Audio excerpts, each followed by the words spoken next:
test. Testing.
Hello, I am Crafty Andy, and I got some stickers.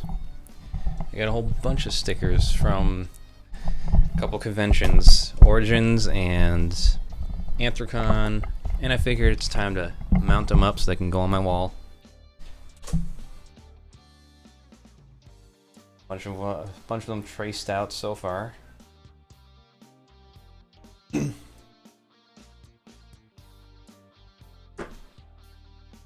And if you want to see what the actual finished videos look like, there they are on Crafty Arts channel.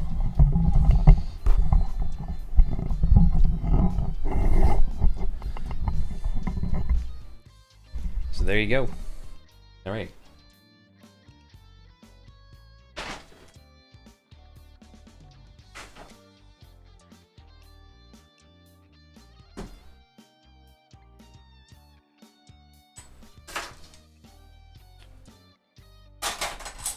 Alright, so right now, just gotta push some of this stuff out of the way.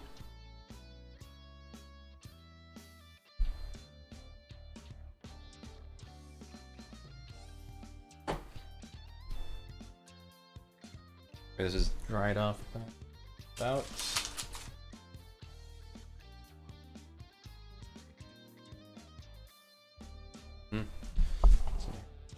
Others.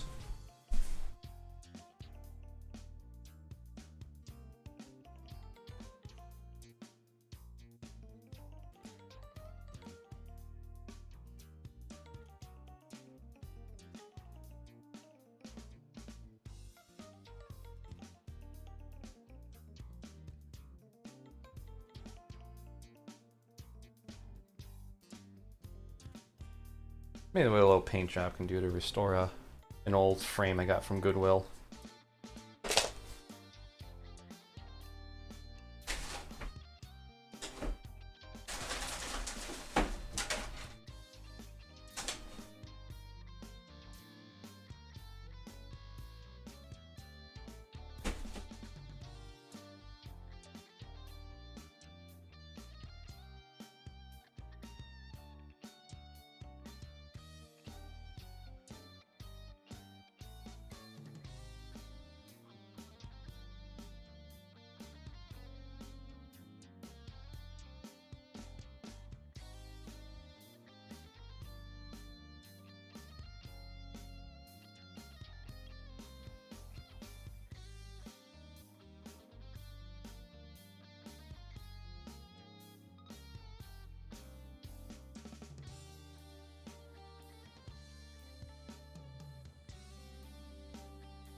Alright, just had to get my dog fed.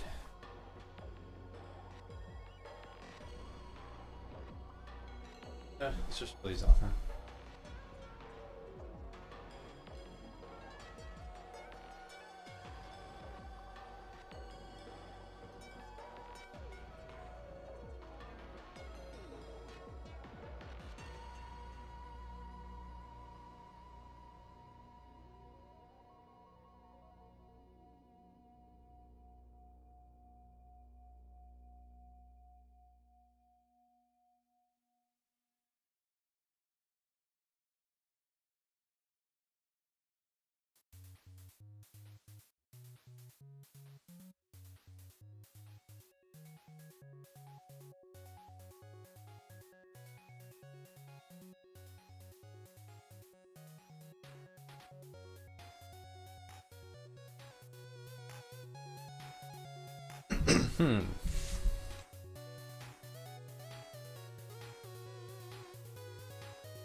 This one I thought was pretty cute.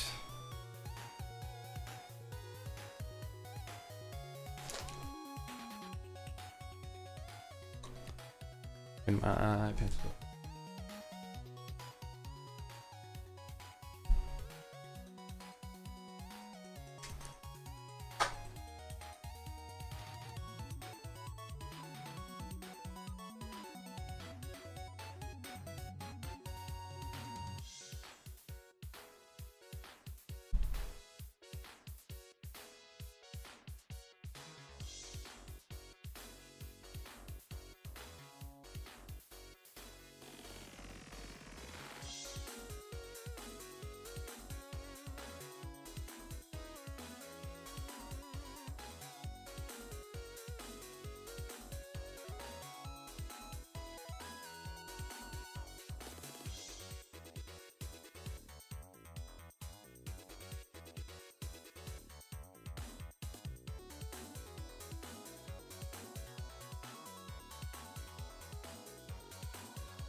This one has a QR code. If I remember right, scanning it just takes to a page. It's just like, why'd you do that? It takes you to a Twitter page.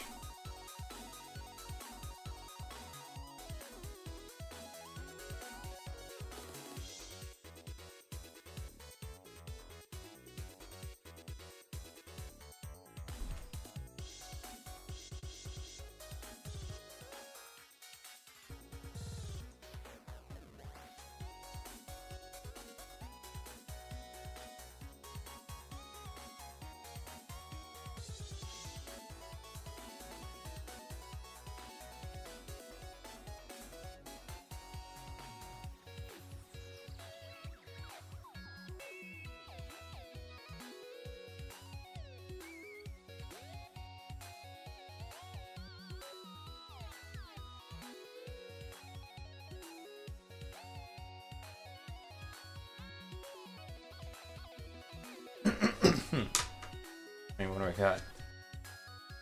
More? Okay. This one's going down the stitch wall. Ifs and got it. All things stitch related goes on the stitch shrine.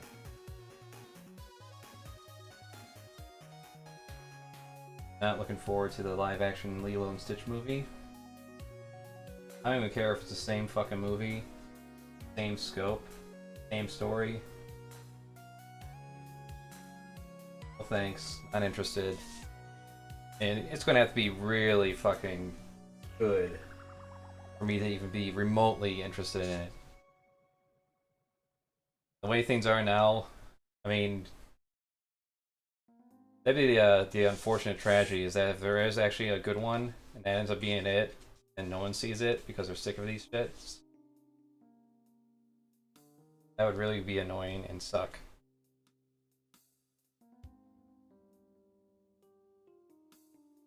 Rocco. Rocco. Oh, spunky.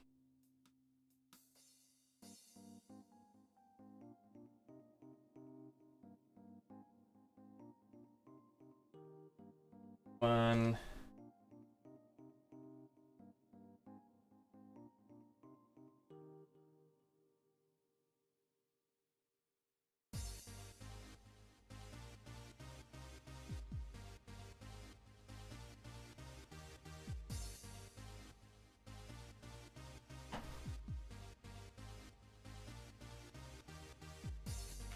Right.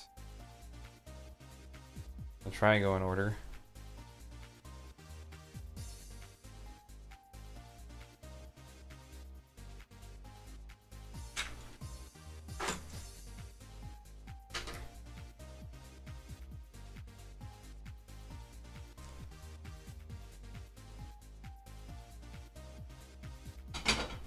Bother me, kid. Get out of here.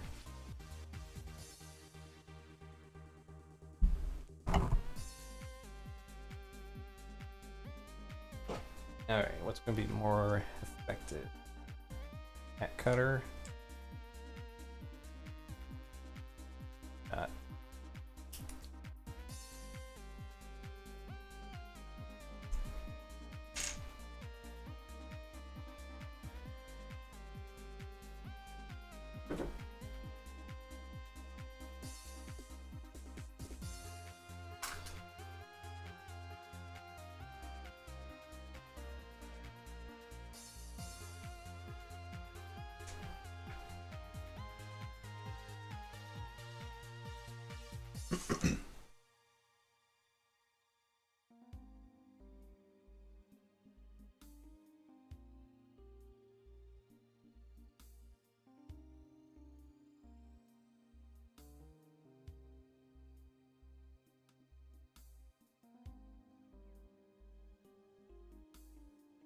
Not a complete trace, so there's a way to go in a little bit.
More exciting than just cutting foam board. Here we go, cutting. Guess it'd be more interesting if I was doing a dissection. I think I could get away with that on YouTube if it's, you know, science and all that. Section. Did those in class with rats and frogs. Some pussies that opted out.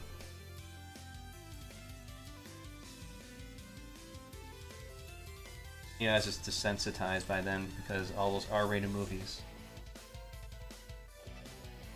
and then later unfiltered internet with file sharing, like LimeWire. Oh yeah.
Their count.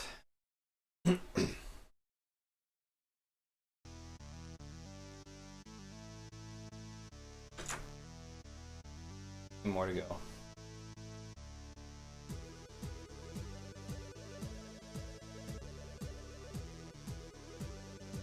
That's besides the fact I'm probably gonna end up like painting over all these. Try and get white all together on the sides. Probably what I'm gonna end up doing. Good measure.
Right.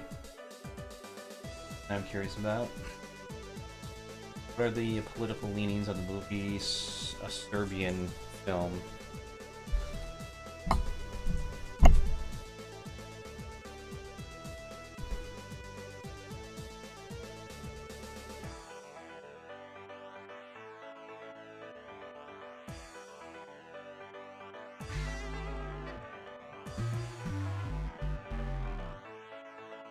Welcome to the breakdown where we break down all the messed up shit.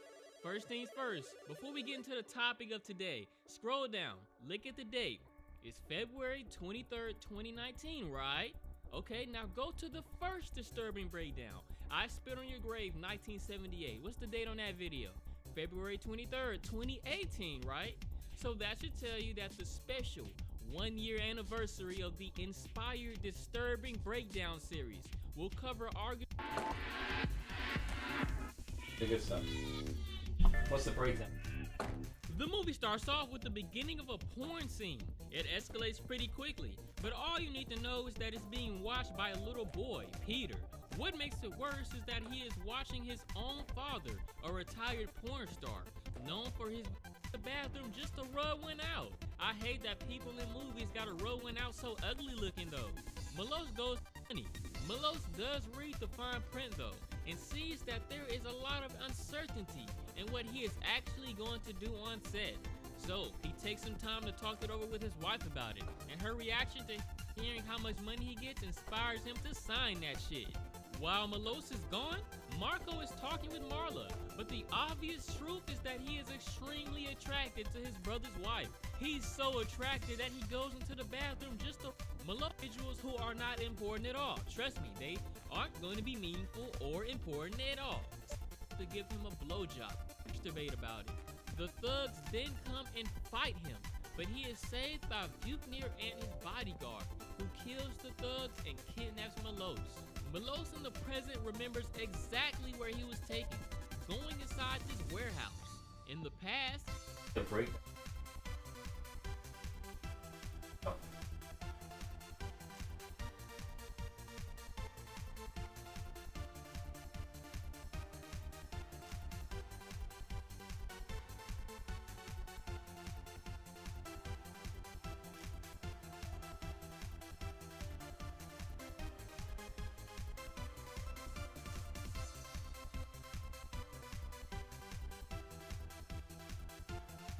Whatever.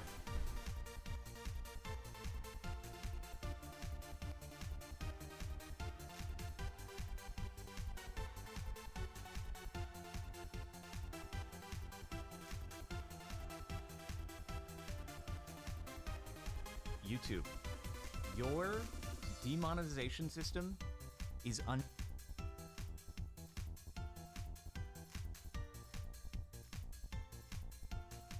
unfathomably bad. Usually when I'm making videos like this, I try to be cool, calm, collected. I'm gonna be honest, I'm pretty annoyed. Okay, let me back up for a second, even though I'm sure at this point most people watching have heard of demonetization, yellow icon, limited ads at some point, whether it's from me or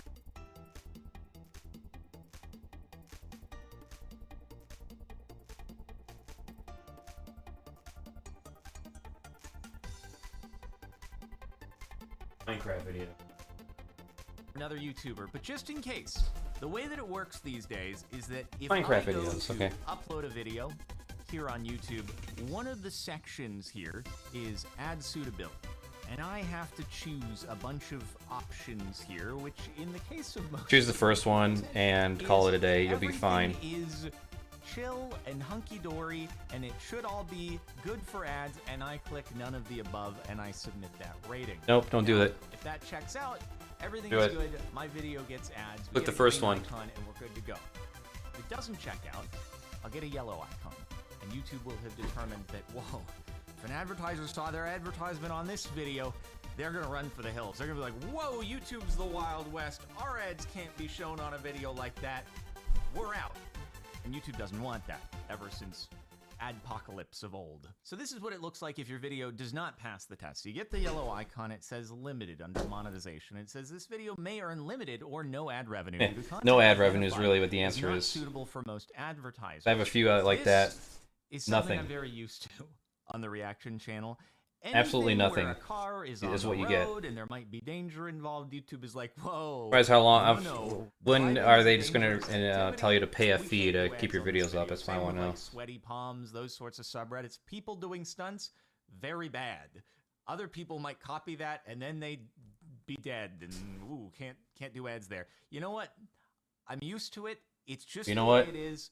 And Corporate deal networks with it have when no it problem with happens this. on the reaction channel. And you know, YouTube, to their credit, they give a whole bunch of detail in their help section about what is okay don't care for ads, if anyone else what's does it. probably going to end As up their with limited corporate ads. sponsor. And that's why when one of the reaction channel videos gets hit with the yellow icon, I've appealed it in the past. Usually it's rejected, and at this point I'm just like, you know what? It is what it is. People can still watch the video. Only occasionally is it actually age-gated. That's happened once right here. Sweaty palms. Would you look at that?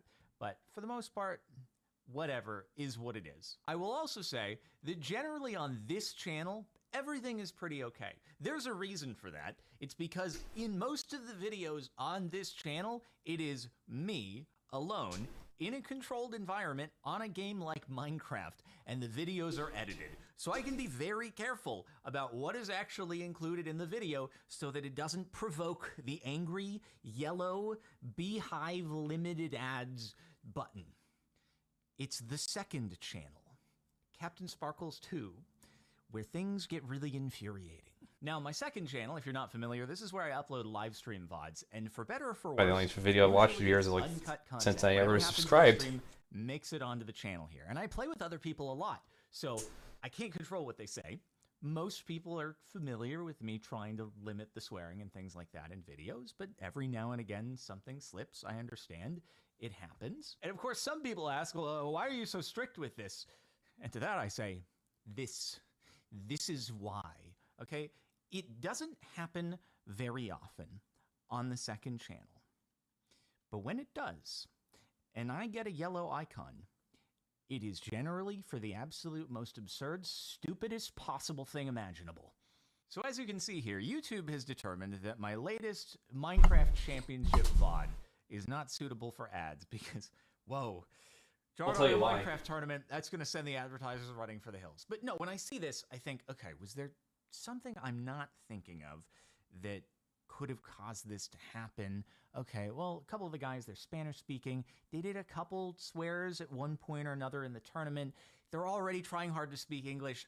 I don't want to like throw a rule in there in order to make it more difficult. I'm not going to worry about it, but that shouldn't be enough to trigger off limited ads. So I think to myself, okay, Random. maybe it's just a mistake, because those used to actually happen. You have no way to relatively dispute it often. either. Although there's this nagging feeling in the back of my mind, like lately, mistakes don't happen very often in that when it gets the yellow icon to begin with, usually even when you appeal it, it stays. But when the yellow icon first appears, it's automated, and they don't actually tell you exactly why it happened. So I file the appeal. Because they can't tell you why it and I happened. wait for it to come back. And they enforce the yellow icon. And they say it's because there's inappropriate language, profanity in the title, thumbnail, or usage in the content.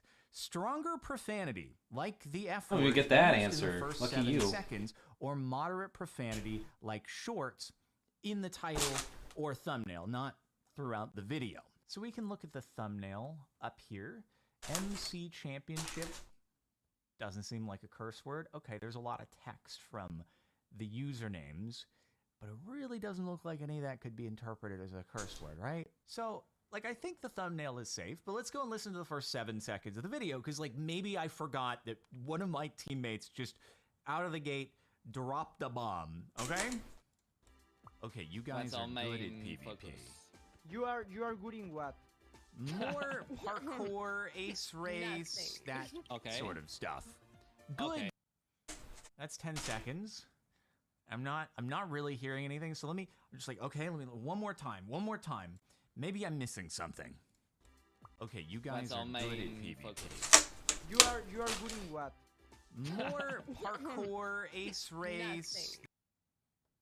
And that's when I made the connection as to what I believe happened here. And before I tell you what that is, I'm going to have to go back to the last video on this channel that got hit with a yellow icon.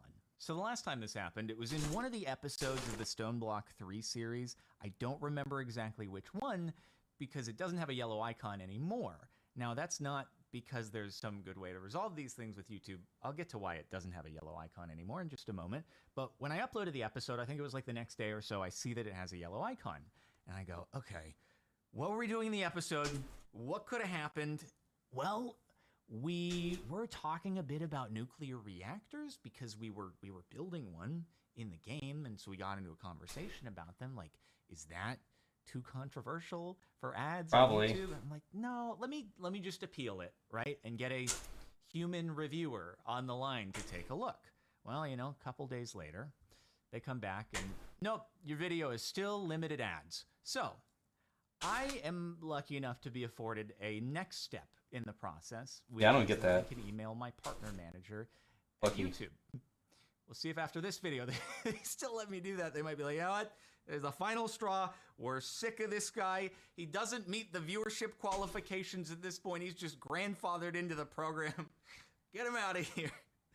But anyway, he always tells me, if this happens, send him an email. And so I send him an email, and he's able to get more detailed information as to what happened. And he tells me. Now, even if I could find the video, I couldn't play you the clip from it because this video would end up demonetized. But what happened is Zine, one of the other players here, he said a word in the episode.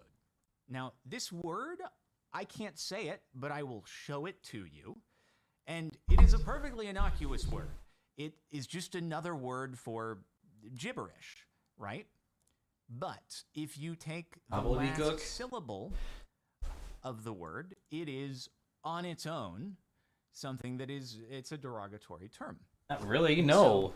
So, Zine used this word, and obviously YouTube's auto captions, right, picked it up and said, I know which one it is. This video is not But suitable. it doesn't sound like that if you say it I appealed this. right way. And the human reviewer, despite the context, was like, yeah, no, that's, oh, yeah, no. They can't use a term for gibberish. That's, ooh, we're going to uphold that. Yep, sorry, limited ads. That's not going to fly. It's only Don't you love our corporate emailed overlords? my partner manager at YouTube that he was able to figure out what happened, and then it was able to get resolved and go into a green icon and be monetized again.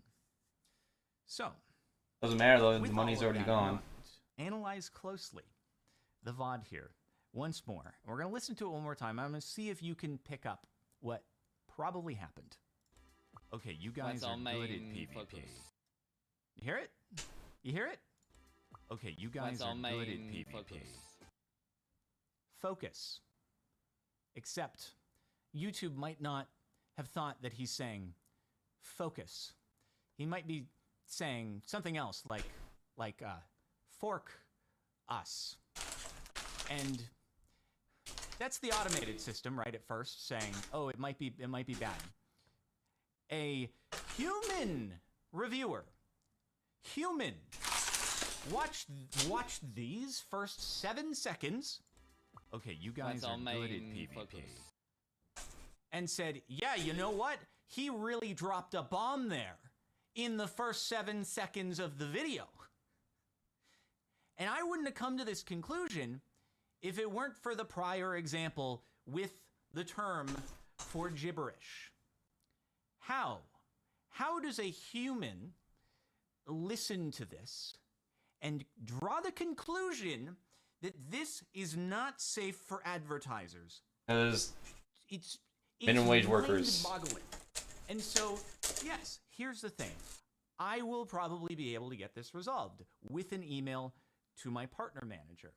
Most people on YouTube are not afforded that privilege. Damn right? straight. Also, with this channel, Captain Sparkles 2, I upload 2 VODs a day. There's a huge amount of quantity going up on the channel. If one video doesn't end up with ads on it, it's not going to be a huge detriment to the channel. But there are plenty of other people on YouTube who spend a month on a video. That's like their only video that's going to go up for the month. And then they could get hit with limited ads, and it could be for something where you can't even figure out what the frick is going on. And if they don't have a partner, Or just gets taken down altogether. to be able to email, they're completely out of luck. Like, what are they gonna do? Just spend 2 weeks cutting out like 2-second clips from the video in order to figure out exactly what tripped off the thing? It's just, it's maddening.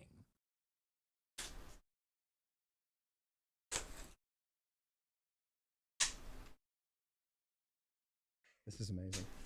Just for the creeps and listeners out there, Danny has called no less than 4 times trying to figure out how to get here. Now, there is an address.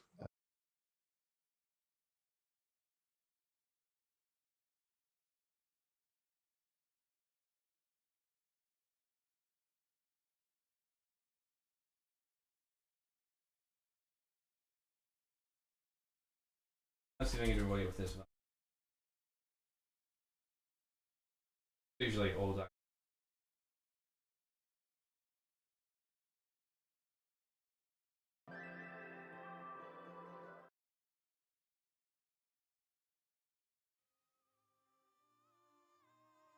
In the case of Tina Fontaine.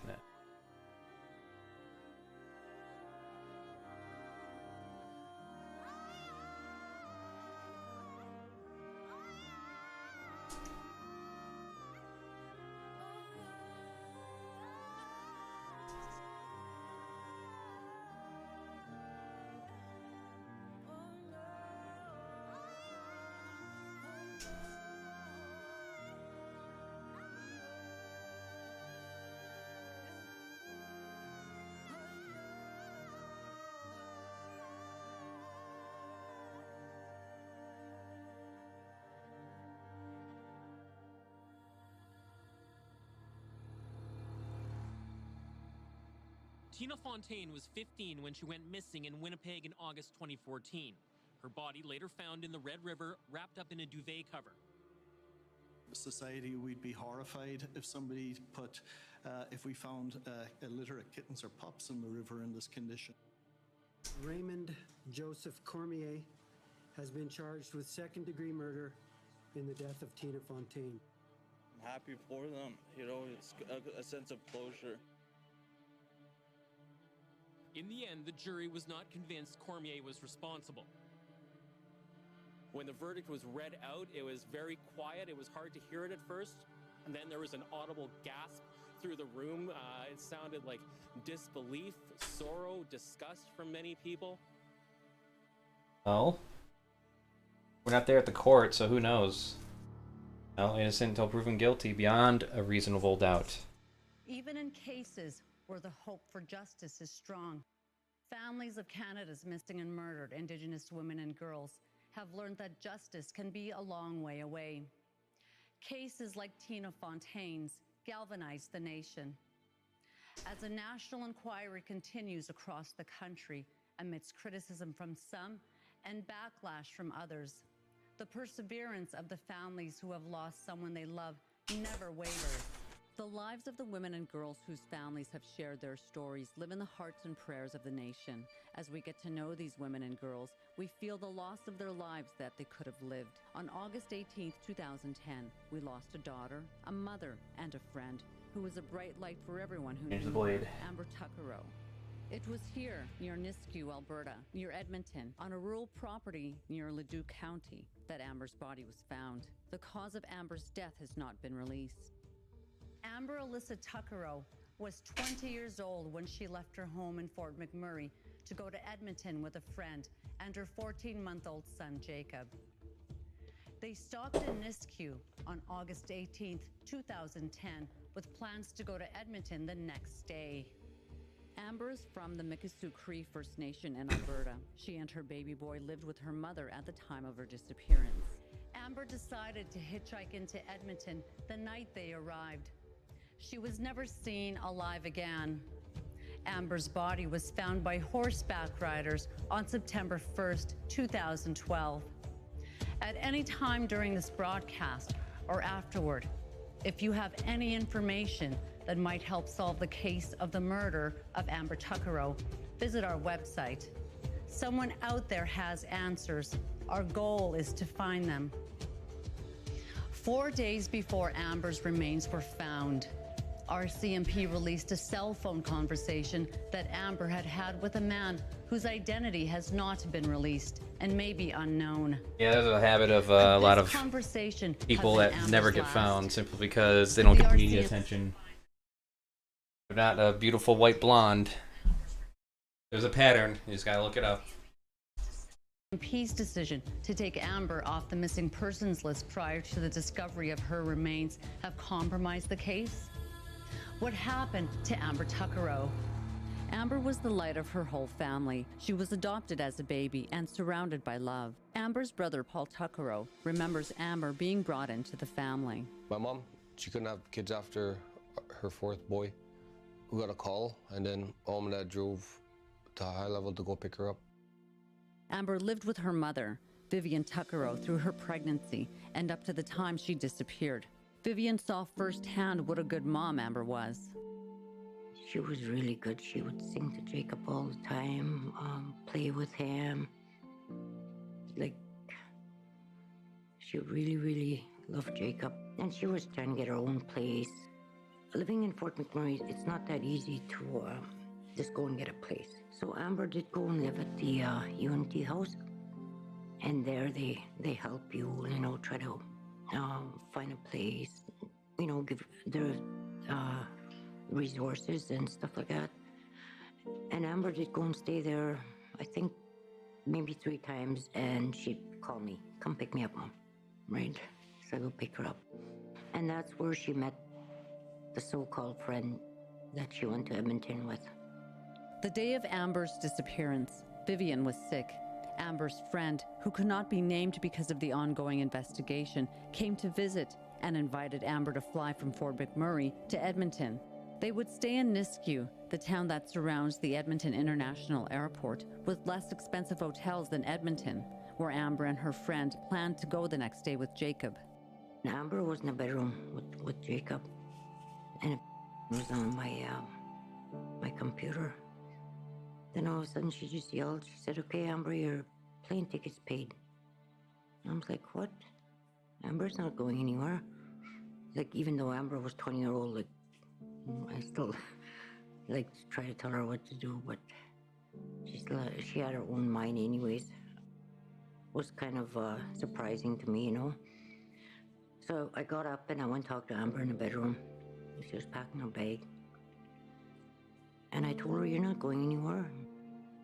You don't even know this woman well." I said, "You know, to go," because I was always cautious of, you know, people and trying to look after Amber all the time.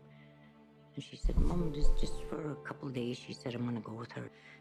And then she said she was going to take Jacob. And I was like, "Why? Just leave him with me." "But you're sick, Mom." She said, "I'll just take him just for a couple of days." And I tried to change her mind right till the time that they were leaving. Walk with them to the cab, I went downstairs. The more I think about it, and, well, I've thought about it like all the time, it just seemed different, you know, and as a mom, I should have known, like, something was not right. And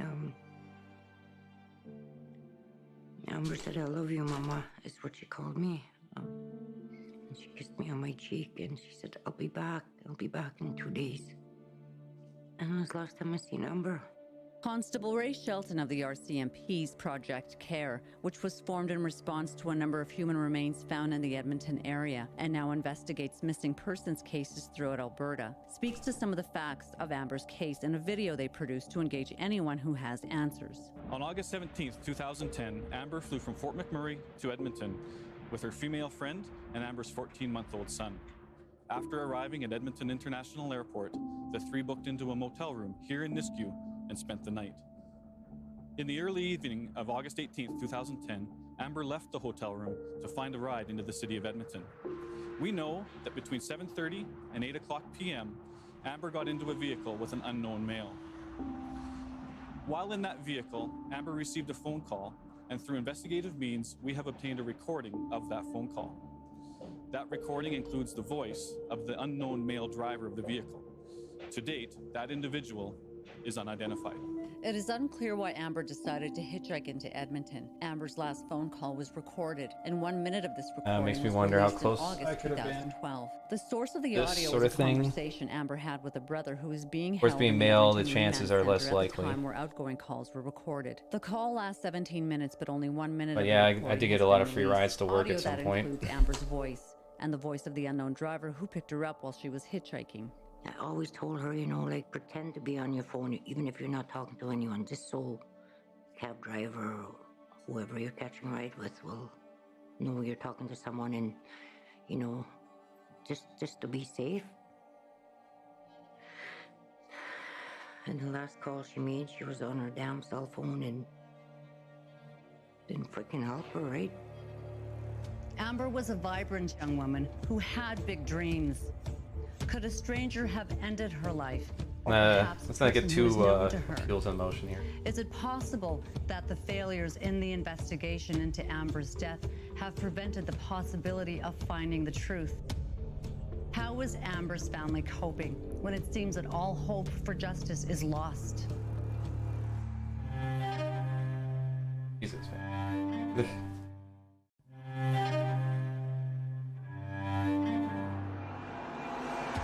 20-year-old Amber Tuckerow was the mother of a 14-month-old son when she, her son, and a friend went from her home in Fort McMurray to Nisku, Alberta, on their way to Edmonton on August 18, 2010.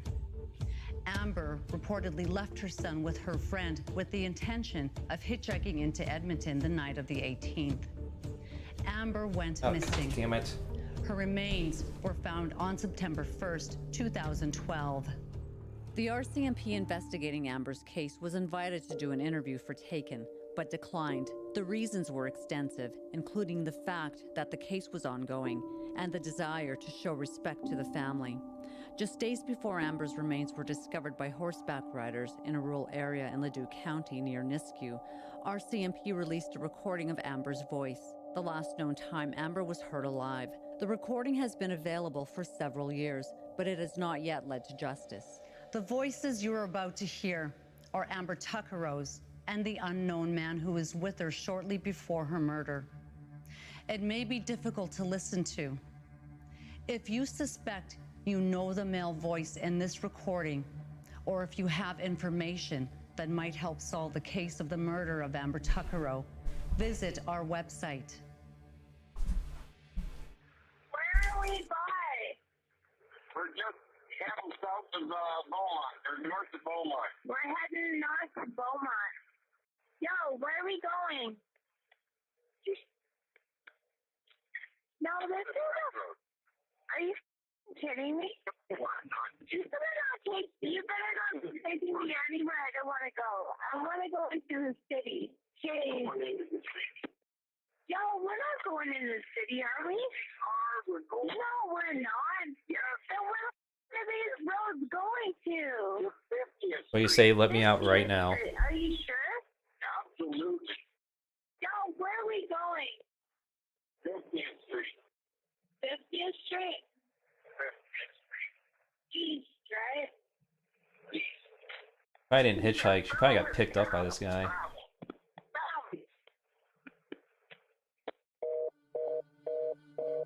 Convinced her to get in the car. Amber's voice haunts those who seek answers in her murder. Who could have targeted her? There have been many rumors, but Amber's family deserves closure. Her brother, Paul Tuckerow, tries to remember the good times with Amber when she was younger, and he would take care of her. So the one time her and a friend there, they took off, whatever, and then they took off running in a bush. Look at that, it's not a drag That queen. was a funny story because I knew they seen me, and I was coming with the vehicle, so I was like, you know what, they just took off in a bush, and I was running after them, and they were laughing, and then I was chasing them, then they were quiet. We were trying to listen for each other, and then all of a sudden, they popped up, and I always used to tell her, I said, Amber, I'm always going to find you, you know, and no matter where you go, I'm going to find you, and I'm going to bring you home. Paul remembers Amber being raised to be a tomboy by her big brothers. Well, her music was rap music at the time, which I used to call rap crap. Like, she would play it loud, but Amber used to like singing and dancing. She wasn't the best, but she thought she was, right? And she'd always tell me, because I'd laugh at her, like, turn that down, like I'm being too noisy or whatever. And that music was giving me a headache, anyways. And she used to tell me, one of these days, Mom, you're gonna see me on a big sign. She said, I'm gonna be a big star. And Amber was on a big sign, not as she thought she would be, right? Tracy Bear is the assistant professor within the Faculty of Native Studies and the Department of Women's and Gender Studies at the University of Alberta. She is also the director for the Indigenous Women's Resilience Project. Tracy has a unique and powerful perspective when it comes to the vulnerabilities of Indigenous women and girls. I know a lot of the media has talked about the vulnerability of Indigenous women, and it's not so much that I have a problem with the word vulnerable. I think we have vulnerable populations. But one of the things I think that differentiates Indigenous women and having the word vulnerable is that Indigenous women aren't vulnerable. What they are is targeted.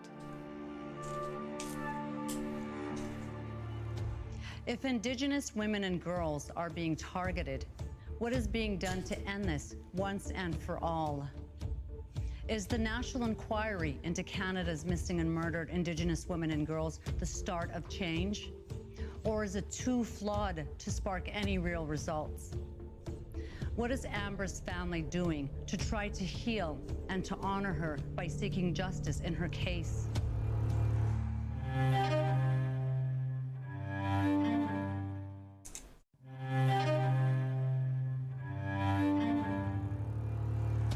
The remains of 20-year-old Amber Tuckerow were discovered by horseback riders in a rural area of Leduc County near Nisku, Yeah, we went Alberta, over this like 5 times now. The location of Amber's last known whereabouts.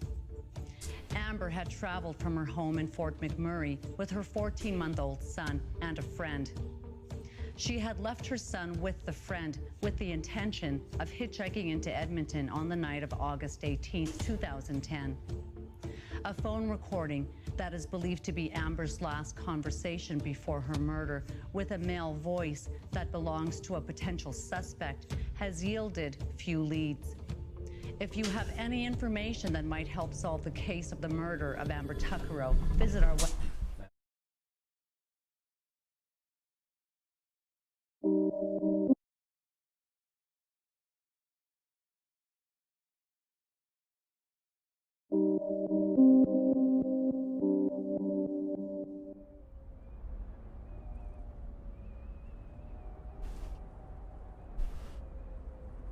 Indiana State Maximum Security Prison. That's just hey, What's Dylan. it like when one of your friends on death row is led away to be executed?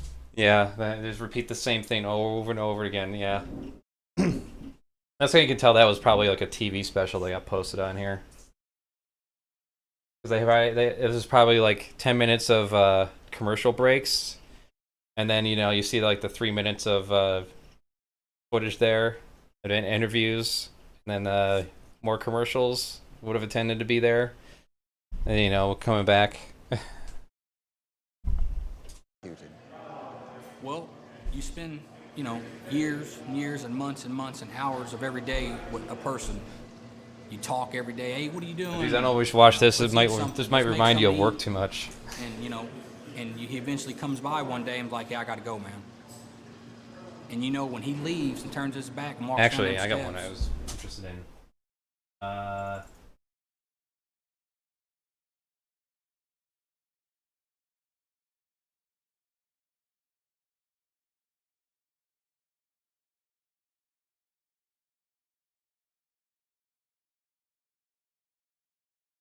Do I really want to risk conspiracy theory bullshit here, or do I want actual stuff?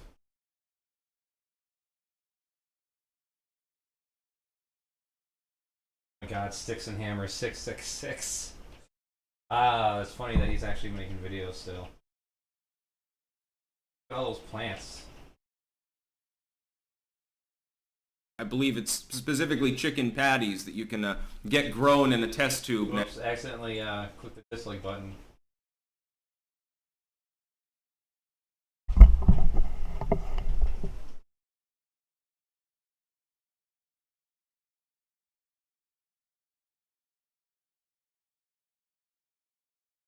Micro meat is coming to your supermarket. Ranchers are fighting back. Man, there's always a fucking slew of idiots.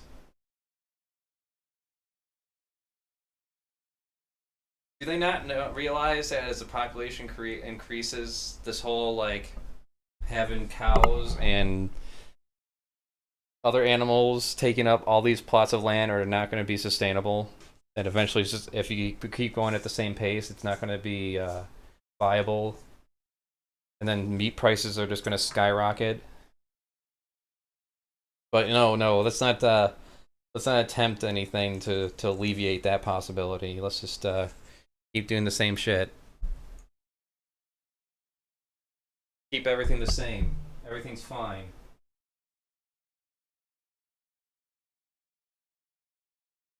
Lo and behold, Tommy Lahren is not really impressed with it. Y'all can keep your fake meat trash. Why am I not surprised? Okay, some huge news out of Spain here. This is causing division, like massive division.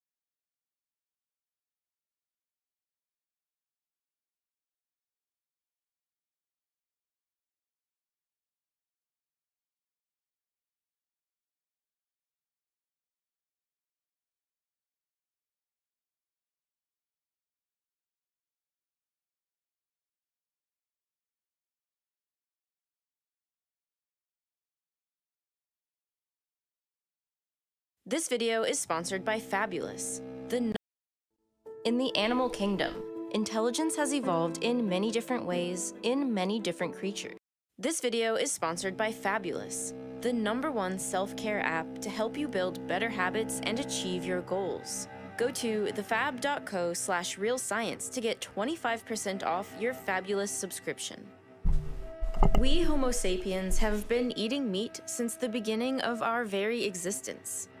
Archaeologists have found marks on bones from hacking tools that suggest we have been carnivorous as far back as 3.4 million years ago, when some of our earliest hominid ancestors were beginning to roam the earth. And all that protein and fat content of meat was you're not aware of this? crucial to the So, the science behind this is that they are able to use plant protein in combination of stem cells that they just extract harmlessly from the animal, in most cases a cow right now. And they're able to grow the meat on a petri dish. So it just like grows out with the combination of the plant cells and the stem cells. The problem right now is growing meat in a sizable portion that's edible without it rotting too fast, because it tends to just rot because it grows out like a patty. So the problem is that it takes so long to grow out. By the time that it grows out to a certain size, the center portion is now rancid in comparison to the rest of the meat. That's like one of the challenges that they're trying to overcome right now. Is like, how do we grow this fast enough so that it's edible and fulfilling at the same time? Because no one's gonna pay for shit for like environmental reasons. No one's gonna pay for shit because, oh, I'm helping the environment, this makes me feel good or whatever. They're gonna pay for it if it's the alternative and it's cheaper, or at least the same price. See, for me, I think it's going to get to the point where it's just going to be forced. Like, hey, it's either this or nothing.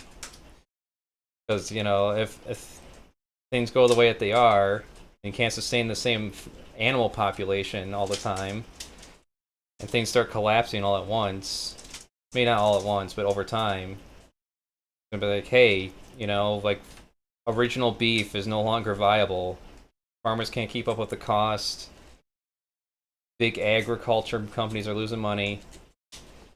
Time to roll out the alternative. It's like right now it's super expensive, but that's how it always is with new technology, unfortunately. Because that's capitalism for you, I guess. And already there are idiots out there trying to like lobby against this shit because it's going to be something that challenges other companies that are not getting into it. That's all it is. Yeah, there's some conspiracy theorists out there fear-mongering over it. Just like they fear-mongered over GMO food. which you want, just briefly, GMO food is just genetically modified organisms, and that's all it means. Like bananas have been cultivated to look the way that they are right now. The yellow, the fact they have no seeds in them, that's not normal. That's from selective breeding of bananas over time. And growing plants.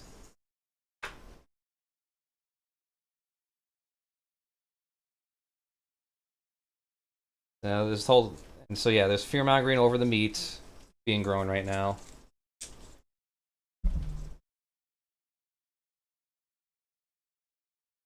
There's nothing magical about it. It's just, like I said, stem cells and plant matter.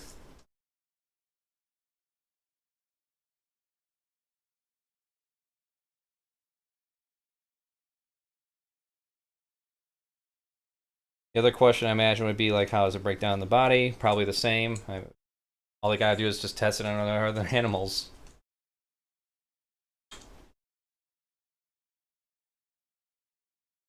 I mean, they already have people like eat this stuff already.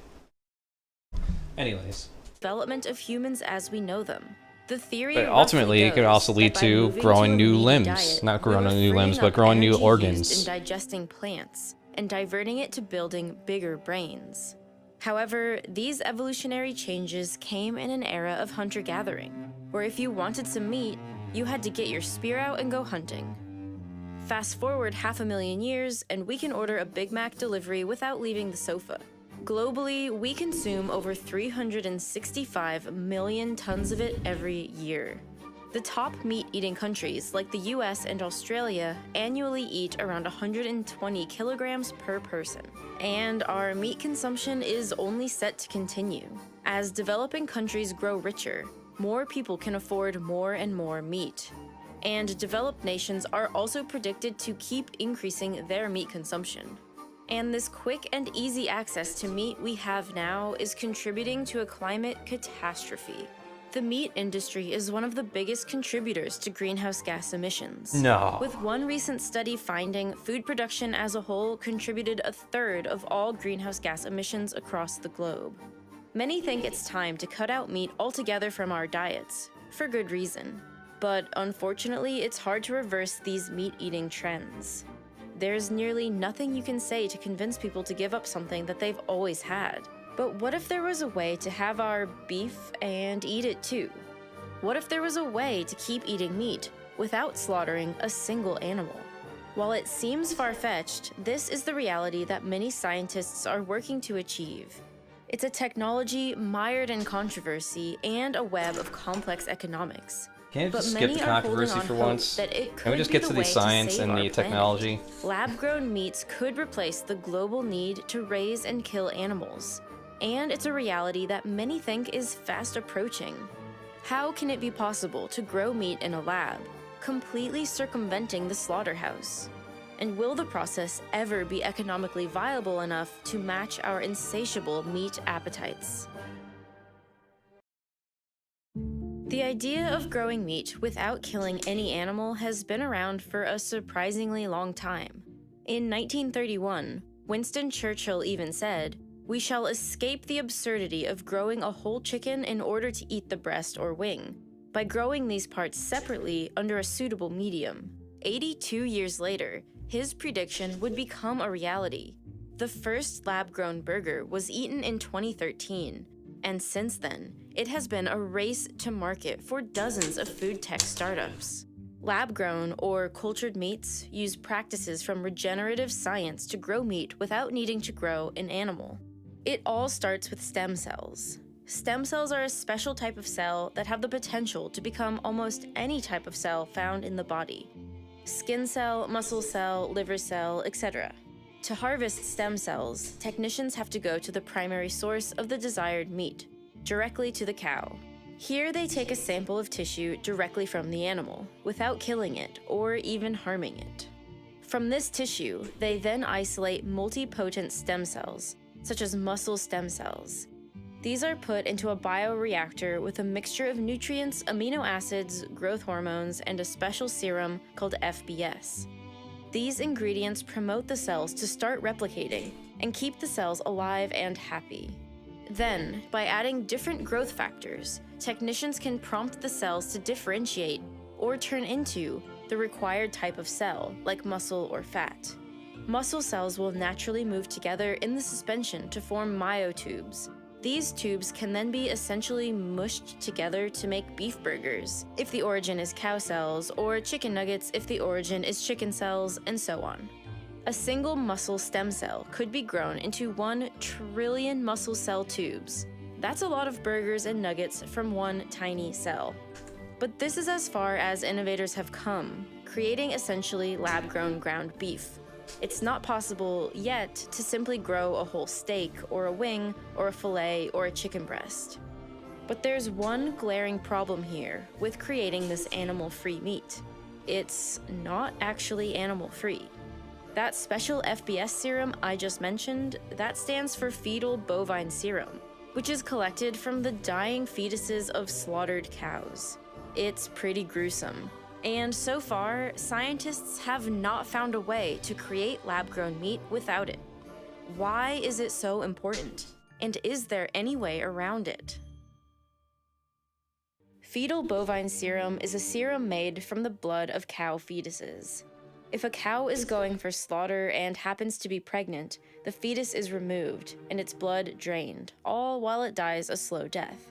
The fetus is kept alive for as long as possible during this process to ensure the quality of the blood remains good. The blood is then refined, resulting in fetal bovine serum, or FBS. And so far, all lab-grown meat requires this serum. When the stem cells are removed from the animal, as I mentioned, they are placed in a bioreactor tank to replicate and grow. And here the FBS is added. FBS prevents the replicating stem cells from committing suicide. Normally, cells have a mechanism that tells them they're growing in the wrong place and shuts it down. This is normally a good thing and keeps different parts of the body developing properly. But when cells are growing in a metal tank and not a body, this warning system needs to be turned off. And for whatever reason, FBS works almost completely universally. When added to any type of cell, that cell will start to replicate and grow, whether it's chicken, beef, fish, or muscle, skin, or liver cells. Other serums do exist, but none are so versatile. As of now, FBS is the essential ingredient to lab-grown meat, an ingredient that completely defeats the purpose of artificial meat. In fact, it's probably even worse than the traditional slaughterhouse. To make a single lab-grown beef burger, an estimated 50 liters of bovine serum is needed. And depending on age, a single cow fetus can yield between 150 and 550 milliliters of serum. That means to create a single burger, you need the blood of between 90 and 333 cow fetuses. Whoops. Until a synthetic or plant-based alternative to FBS is found, slaughter-free, widely available lab-grown meat is completely unfeasible. And FBS isn't easy to replace. It contains approximately 1,800 different proteins and more than 4,000 metabolites. Some scientists have succeeded in creating synthetic serums, but all of them are hyper-specific to the type of cell being cultured. None are capable of replacing FBS to culture all possible cell types. However, recently, a glimmer of hope has emerged in one company, producing a synthetic alternative, something they call Fast Grow. They say its components are not derived from human or animal, and it promises to be able to replace FBS for a range of different cell cultures. But so far, no independent studies seem to have confirmed its effectiveness across the wide range of uses that would be needed for lab-grown meat, and in general, creating serum for media is hugely expensive. A recombinant protein like transferrin can go for $260 a gram. Growth factors like TGF-beta can cost several $1 million a gram, more expensive by weight than diamonds. The price tag for Fast Grow as a whole is around $2,640 Yeah, who's responsible for those high per liter. prices, though? There is reason for hope, but also reason for skepticism. Scaling lab-grown meat up for mass production is going to have quite the price tag, perhaps a prohibitive one. And it's not just the serum that gets costly. Everything about the lab-grown meat process, from ingredients to facilities, is eye-wateringly expensive. The cost of lab-grown meat will be a nearly impossible hurdle to overcome. A pound of lab-grown meat, using current technology and at current scale, is estimated to cost around $10,000, according to the Good Food Institute. There are a few reasons why lab-based meat is so expensive. First, the regular animal-based FBS is between $300 and $700 for a liter. And to scale up lab-grown meat, companies need a large volume. Some estimate 50 liters are needed for a single burger. But even if this number drops significantly, the price tag will still be in the hundreds, if not thousands. And if moving away from FBS is the goal, as we discussed, synthetic versions are likely to be even more expensive. Scaling up production will also be necessary to reduce costs. But in a catch-22, scaling up will cost the business big bucks. To create the kinds of volumes of meat required for the carnivorous public, huge bioreactor vats will be needed to grow the meat products. To acquire 1 kilogram of protein from cultured muscle cells, the meat company would need a bioreactor with a volume of about 5,000 liters.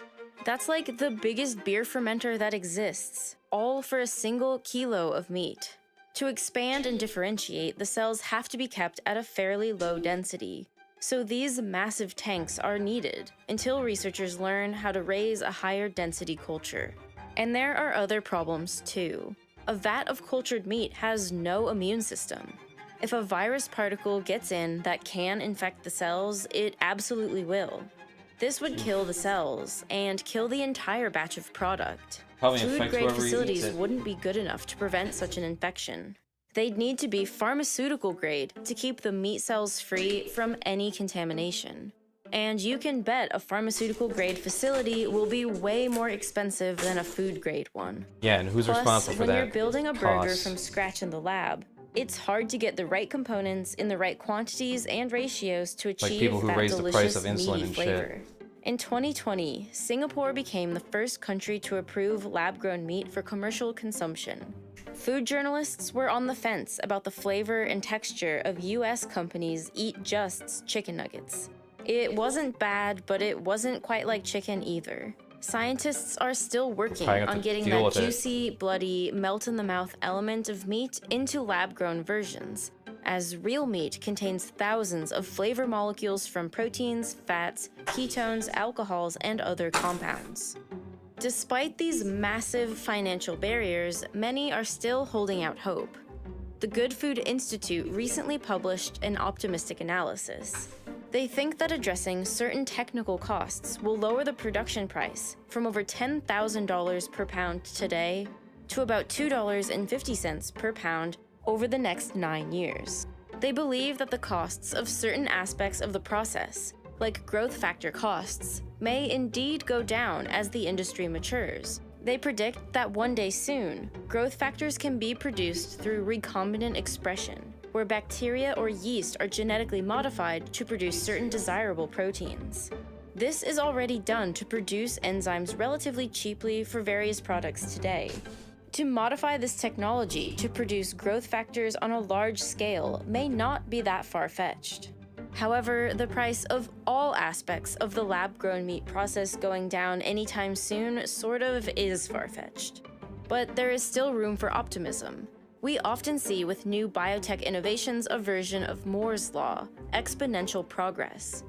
Take genome sequencing. The first genome took about $1 billion to sequence. Now, 20 years later, it's around $1,000. Yeah. Judging by the 300 million euros of investment in lab-grown meat companies in 2020 alone, there is hope, if not an expectation, for this kind of trajectory. If food tech companies can continue to innovate and experiment, perhaps using AI, robotics, and genetic engineering technologies, we might not have to settle for a totally meat-free future, just a new kind of burger. Personally, I struggle to cut out meat from my diet. When talking about the world's meat appetite, I'm aware that I'm part of the problem. And while I don't agree entirely with putting the onus on the consumer to make environmental change, I think there's simply a decent moral argument to try to just eat less meat. Maybe, Sticking but to I like habits my is steak. hard. I have a few good ones, like I shower, I run, I occasionally And no, clean you the can't put inside the of my shit on the microwave, individual. It's but impossible. sometimes all You're the not gonna have best an impact. ambitious plans just fall to the wayside Bullshit. because it's simply overwhelming. Because of It's this, up to I'm these a companies huge who fan actually of make the making shit for us. lists. But lately, even lists aren't enough to keep me on track to actually build good habits. I needed something more fun, more engaging, and more motivating. So recently, I've started using Fabulous. Fabulous is an app that helps you build routines over time by breaking habits down Alright, into yeah. small attainable help you start your journey with chronic. Click on the list of the latest video.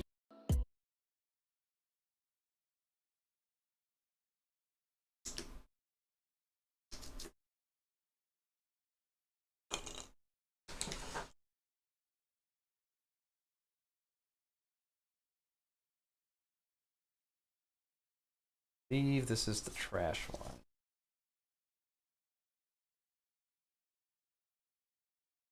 Yep. That's e-trash.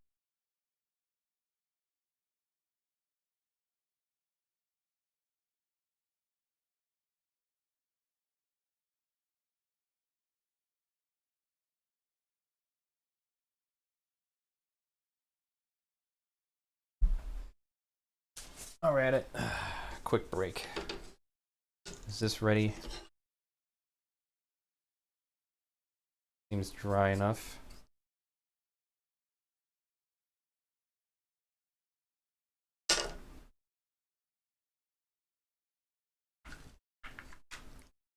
Alright, we're going to cut some of this off.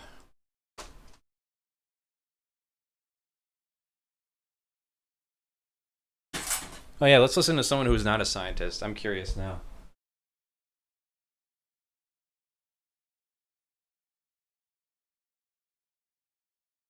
Sticks and listen to some chud. See what the chudster thinks.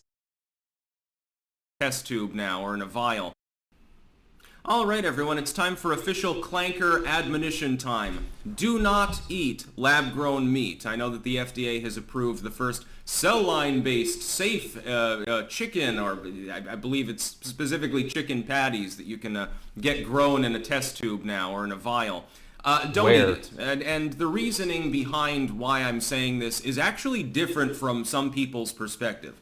Most of the people who are saying you shouldn't eat the test tube chicken are saying that because they think that it's going to be of necessity unhealthy. That is, that you're fiddling with clonal cell lines, there are worries about human health. I mean, I would share that. I mean, this is maybe FDA approved, but they also approved thalidomide. So there's no guarantee that it doesn't lead to long-term health complications. The FDA is not necessarily the most trustworthy agency. Just look at what they did with the fucking food pair. And whose fault is that, too? I just love when people like this who support candidates and politicians who gut away these programs that keep our shit safe. Food regulations, like he's in favor of getting rid of regulations and shit like that. It's like, I wonder why it's like that.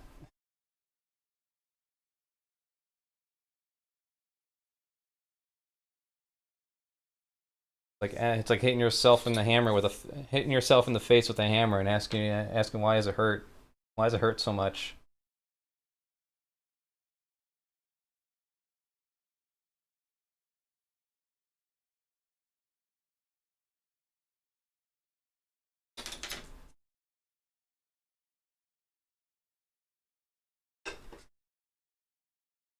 There we go. Now it fits perfectly.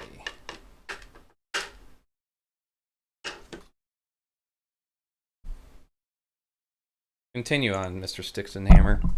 Pyramid back in the 2000s, if you don't believe me. No, that was a being scam. I said, agree. I have a bigger qualm, and it ties into the green energy grift, actually. As we've seen, the concept of green energy on paper is a good one. I'm a fan of solar, for example. But when we look at green energy projects, what we're really looking at is that China comes in, builds an enormous number of solar generators and panels and so forth in what should be fallow land. So they cut down a forest to generate green energy effectively. Or they destroy the Bundy turtles. You remember that with the Bureau of Land Management? They told Amon Bundy there he couldn't graze his cattle on the federal land and used the dumb excuse that there was an endangered species there and the cows or whatever might trample them. And that was bullshit quite clearly, because then that same land was later subdeveloped by a Chinese company and they came in with machinery and put up all the solar panels, probably killing a lot of turtles in the process. Already bought out. And there's land that was already bought out.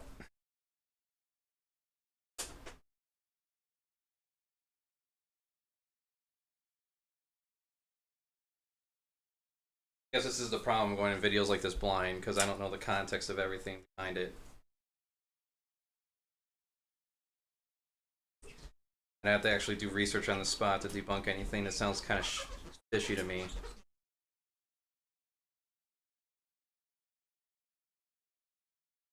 I mean, I kind of figure it's a given that this shit's going to be clean as.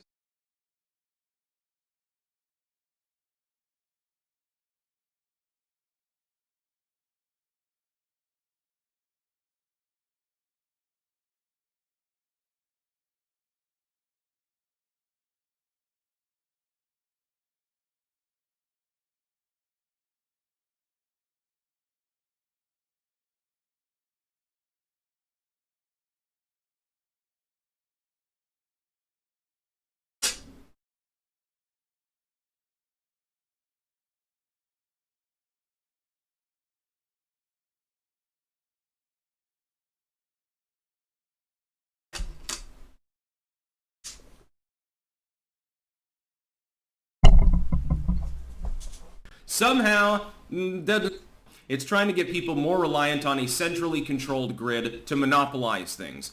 That's going to be the same with the lab-grown meat. What the government is going to do at this point.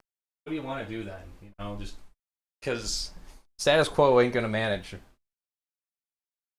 That's what it just comes down to. It's just like, you know, we can't do anything to improve anything because guys like this are always out there saying like, oh, it's going to lead to this, it's going to lead to that. Might as well not even try.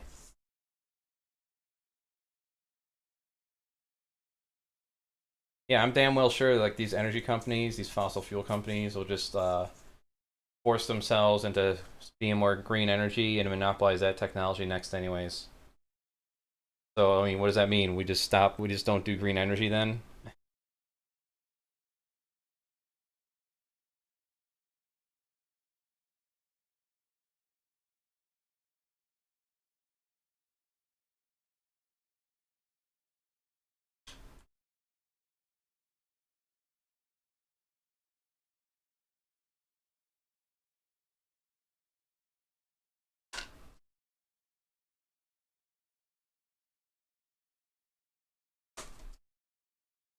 There we go.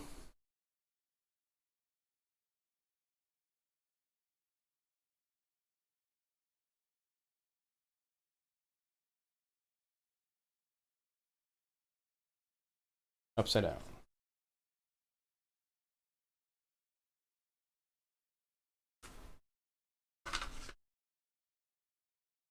There we go.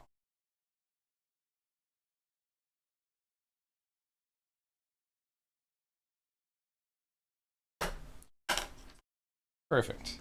That looks great. Duck and duck. Duck and duck.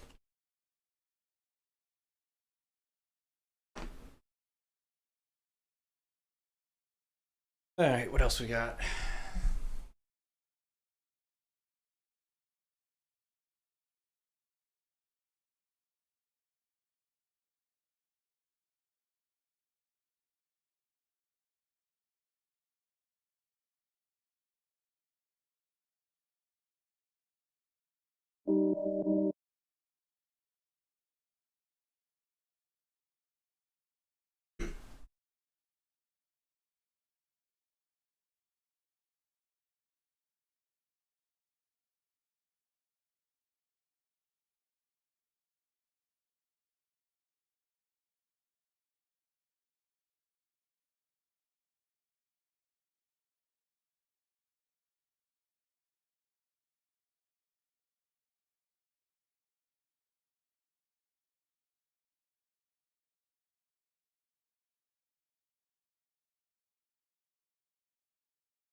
During the Great Depression, which I'm old enough to remember, there was, and most of my family were unemployed, working class. There wasn't, it was bad, you know, much worse subjectively than today. But there was an expectation that things were going to get better. There was a real sense of hopefulness. There isn't today.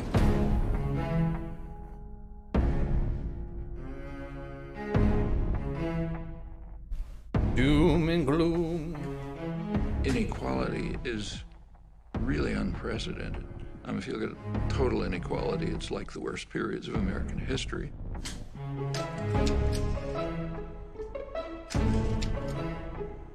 But if you refine it more closely, the inequality comes from the extreme wealth in a tiny sector of the population. Yeah, like eight people that control 50% of all wealth? Yeah.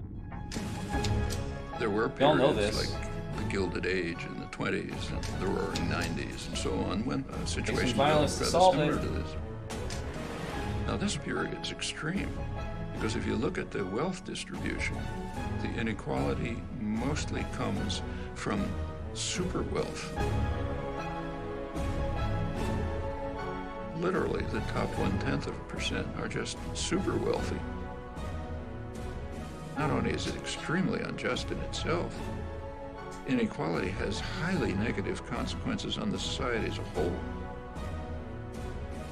Because the very fact of inequality has a corrosive, harmful effect on democracy.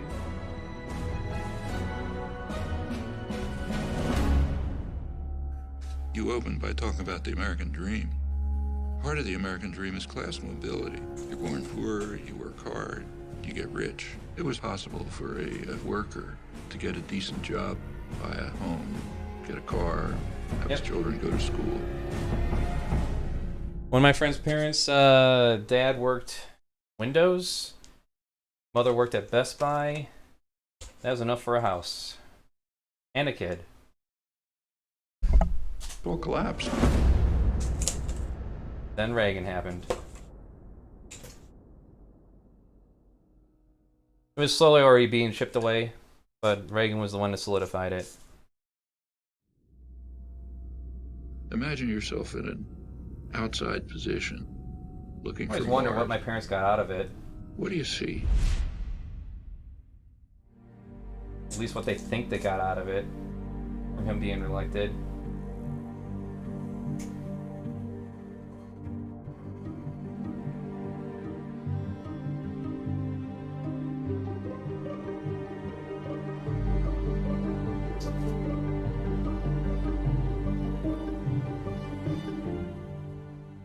In the United States, there are professed values like democracy.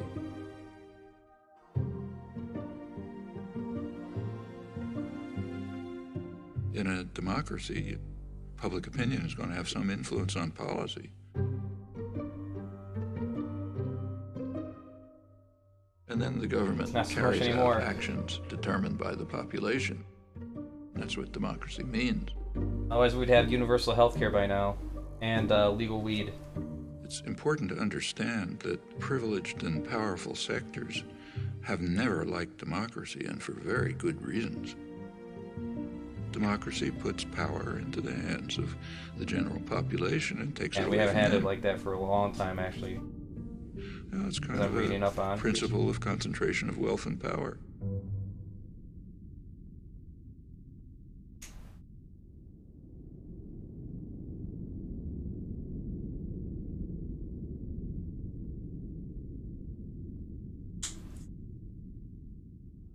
Concentration of wealth yields concentration of power, particularly so as the cost of elections skyrockets, which kind of forces the political parties into the pockets of major corporations. And this political power quickly translates into legislation that increases the concentration of wealth. So fiscal policy like tax policy, deregulation, rules of corporate governance, a whole variety of measures, political measures designed to increase the concentration of wealth and power, which in turn yields more political power to do the same thing. And that's what we've been seeing. So we have this kind of vicious cycle in progress.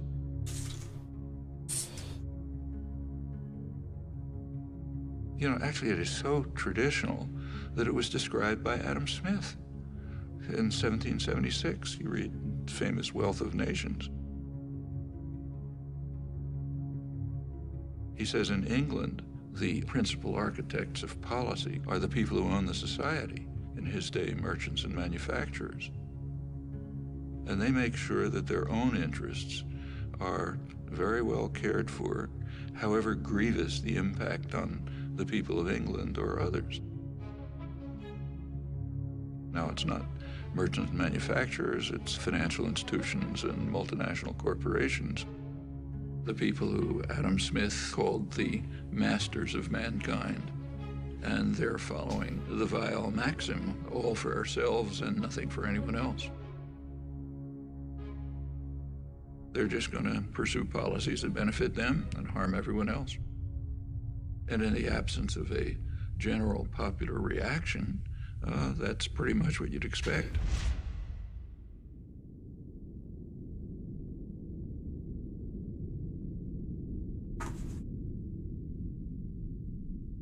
Principle number one. Right through American history, there's been an ongoing clash between pressure for more freedom and democracy coming from below and efforts at elite control and domination coming from above.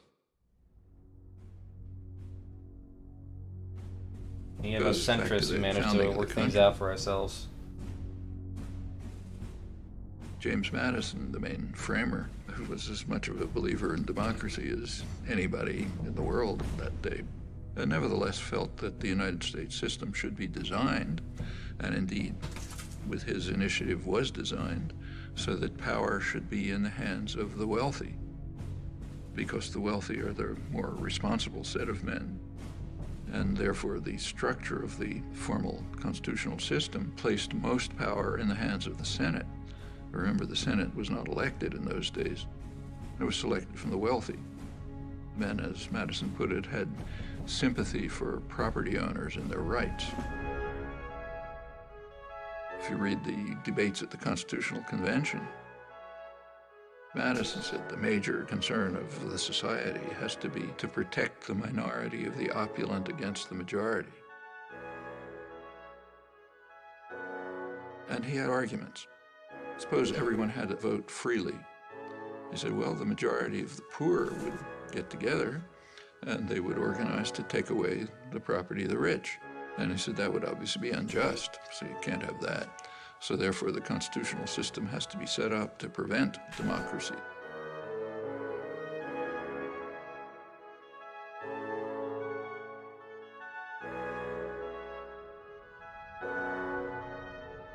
Which is of some interest that this debate has a hoary tradition, goes back to the first major book on political systems, Aristotle's Politics. He says of all of them, the best is democracy, but then he points out exactly the flaw that Madison pointed out. If Athens were a democracy for free men, the poor would get together and take away the property of the rich. Well, same dilemma, they had opposite solutions. Aristotle proposed what we would nowadays call a welfare state. He said, try to reduce inequality.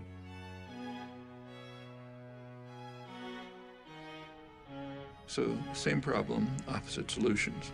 One Could is do that, reduce but that would cost inequality, money. you won't have this problem. The other is reduce democracy.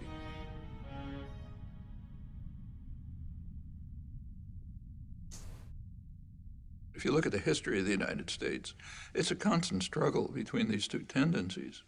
A democratizing tendency that's mostly coming from the population, pressure from below, and you get this constant battle going on, periods of regression, periods of progress. The 1960s, for example, were a period of significant democratization.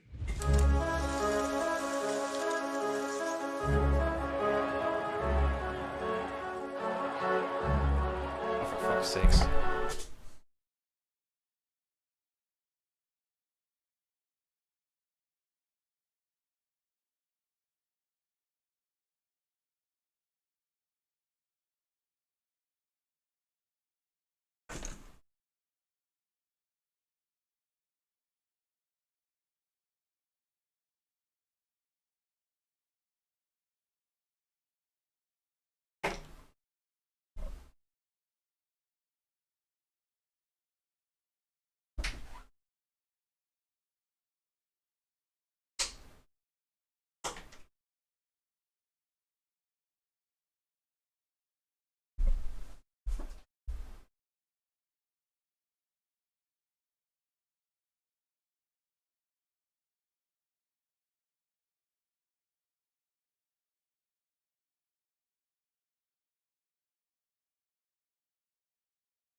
You twisted tongue! You will not lick me! Get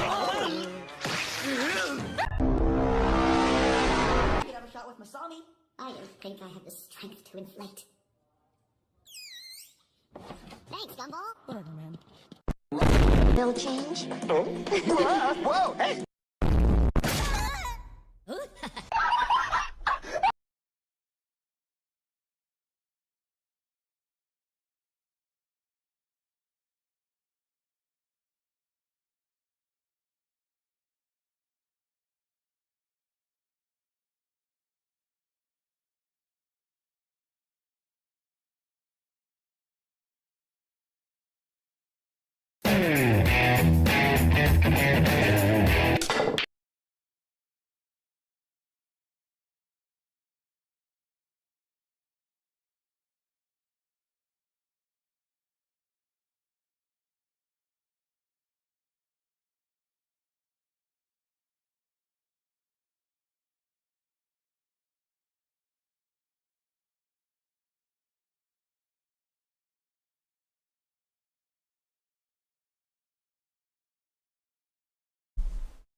Hello, my name's Penny.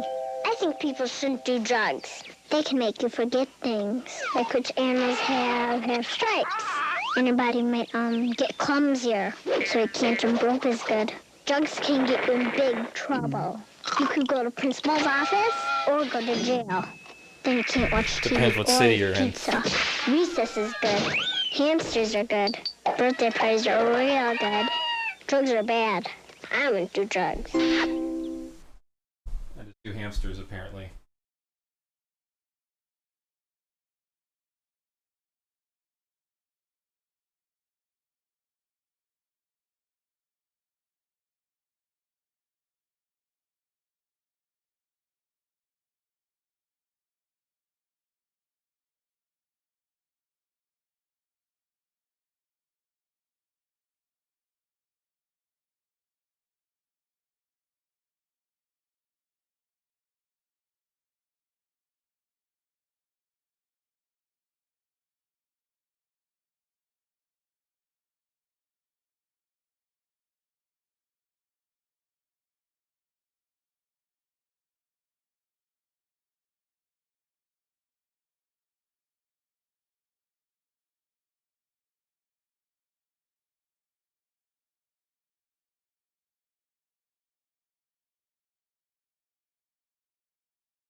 So I'd like to be clear here. I'd like to be clear right up front.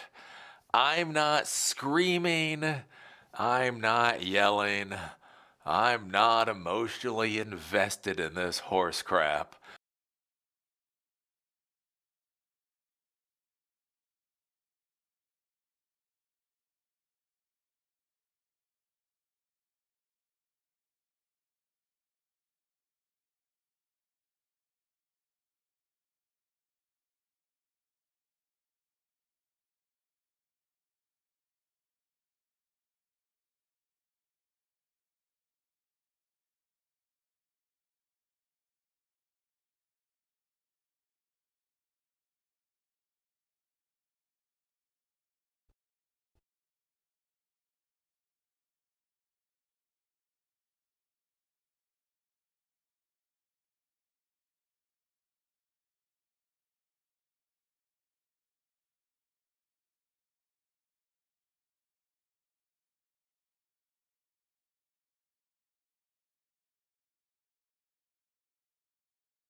This recording is a product of audio anarchy.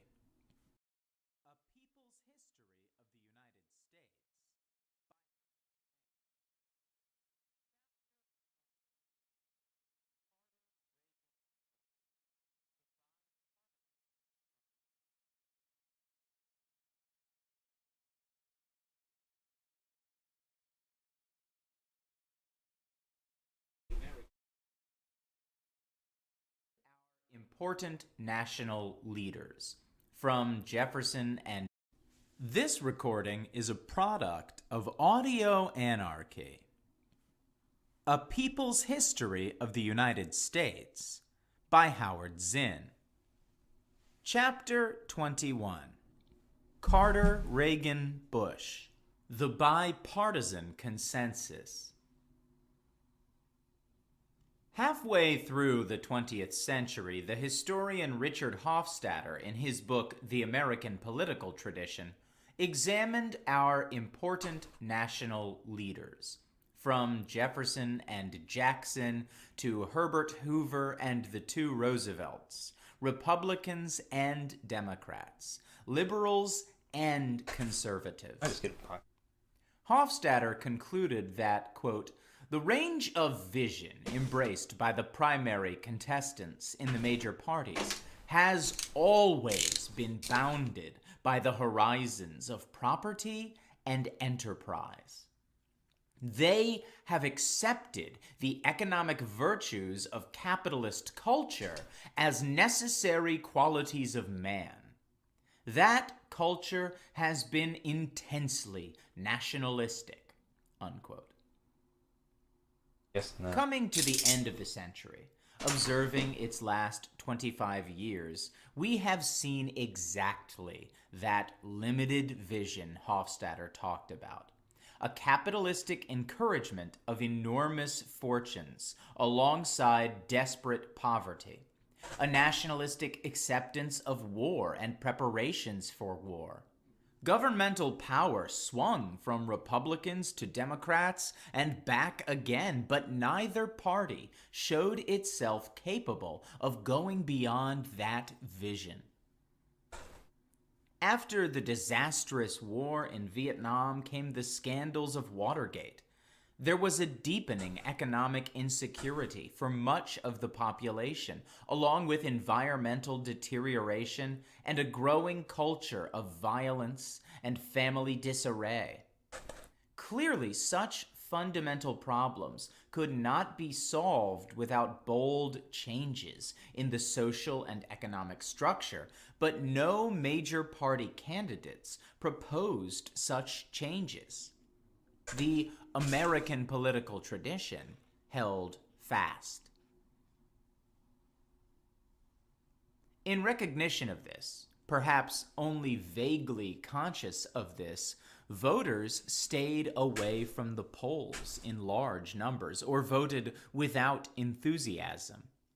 More and more they declared, if only by non-participation, their alienation from the political system. In 1960, 63% of those eligible to vote voted in the presidential election.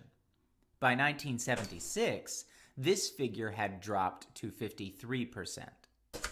In a CBS News and New York Times survey, over half of the respondents said that public officials didn't care about people like them. A typical response came from a plumber, quote, That's true. the President of the United States isn't going to solve our problems. The problems are too big, unquote. There was a troubling incongruity in the society. Electoral politics dominated the press and television screens, and the doings of presidents, members of Congress, Supreme Court justices, and other officials were treated as if they constituted the history of the country. Yet there was something artificial in all this, something pumped up, a straining to persuade a skeptical public that this was all, that they must rest their hopes for the future in Washington politicians none of whom were inspiring, because it seemed that behind the bombast, the rhetoric, the promises, More or less, their major concern was their own political power. The distance between politics and the people was reflected clearly in the culture. In what was supposed to be the best of the media, uncontrolled by corporate interest, that is, in public television, the public was largely invisible. On the leading political forum on public television, the nightly McNeil-Lehrer Report, the public was uninvited, except as viewer of an endless parade of congressmen, senators, government bureaucrats, experts of various kinds. On commercial radio, the usual narrow band of consensus, excluding fundamental criticism, was especially apparent. In the mid-1980s, with Ronald Reagan as president, the fairness doctrine of the Federal Communications Commission requiring airtime for dissenting views was eliminated. By the 1990s, talk radio had perhaps 20 million listeners, treated to daily tirades from right-wing talk show hosts, with left-wing guests uninvited. Or invited to A be like citizenry clowns. disillusioned with politics and with what pretended to be intelligent discussions of politics turned its attention, This or is the had its 80s, by the attention way. turned, to Nothing- entertainment. Not much has changed, has to it? gossip, to 10,000 schemes for self-help. Those at its margins became violent, finding scapegoats within one's group, as with poor black on poor black violence, or against other races, immigrants, demonized foreigners, welfare mothers, minor criminals, standing in for untouchable major criminals. There were other citizens.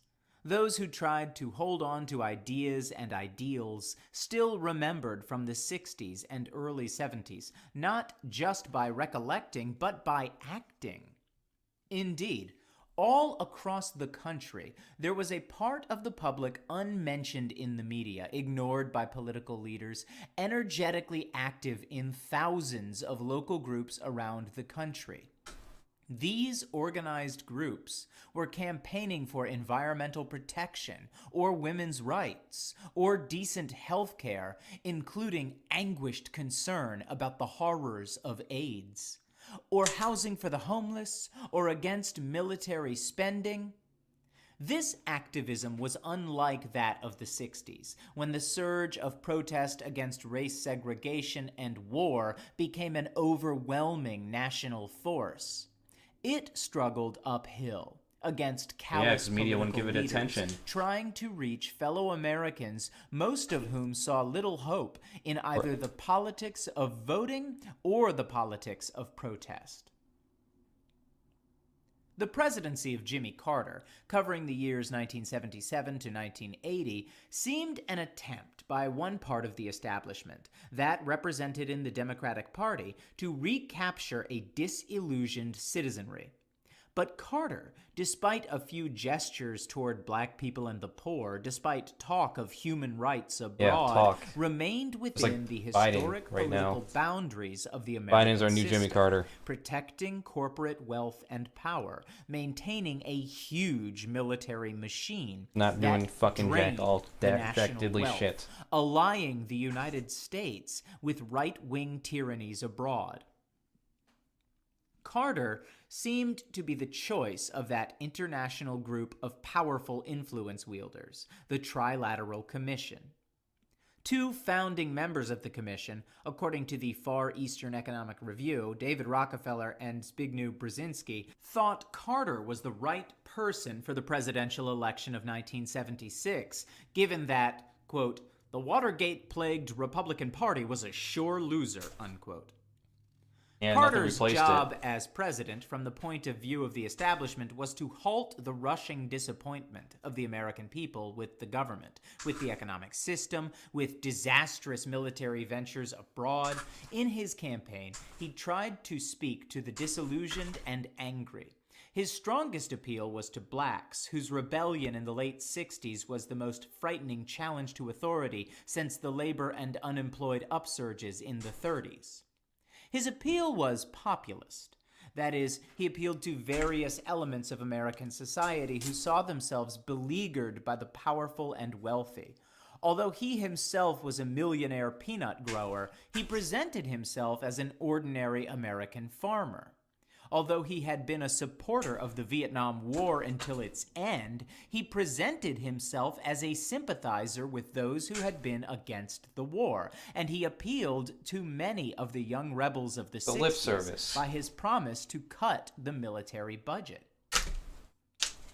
In a much publicized speech to lawyers, Carter spoke out against the use of the law to protect the rich. He appointed a black woman, Patricia Harris, as Secretary of Housing and Urban Development, and a black civil rights veteran, Andrew Young, as ambassador to the United Nations. He gave the job of heading the Domestic Youth Service Corps to a young former anti-war activist, Sam Brown. His most crucial appointments, however, were in keeping with the Trilateral Commission report of Harvard political scientist Samuel Huntington, which said that whatever groups voted for a president, once elected, quote, what counts then is his ability to mobilize support from the leaders of key institutions, unquote. Brzezinski, a traditional Cold War intellectual, became Carter's national security advisor. His Secretary of Defense, Harold Brown, had, during the Vietnam War, according to the Pentagon Papers, quote, envisaged the elimination of virtually all the constraints under which the bombing then operated, unquote. His Secretary of Energy, James Schlesinger, as Secretary of Defense under Nixon, was described by a member of the Washington Press Corps as showing, quote, an almost missionary drive in seeking to reverse a downward trend in the defense budget, unquote. Schlesinger was also a strong proponent of nuclear energy.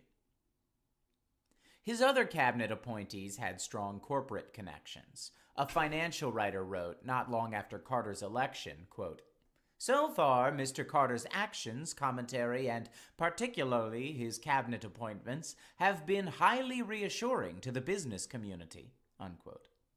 Veteran Washington correspondent Tom Wicker wrote, quote, the available evidence is that Mr. Carter so far is opting for Wall Street's confidence, unquote. Carter did initiate more sophisticated policies toward governments that oppressed their own people. He used United Nations Ambassador Andrew Young to build up goodwill for the United States among the black African nations and urged that South Africa liberalize its policies toward blacks. A peaceful settlement in South Africa was necessary for strategic reasons. South Africa was used for radar tracking systems. Also, it had important U.S. corporate investments and was a critical source of needed raw materials, diamonds especially. Therefore, what the United States needed was a stable government in South Africa. The continued oppression of blacks might create a civil war. The same approach was used in other countries, combining practical strategic needs with the advancement of civil rights.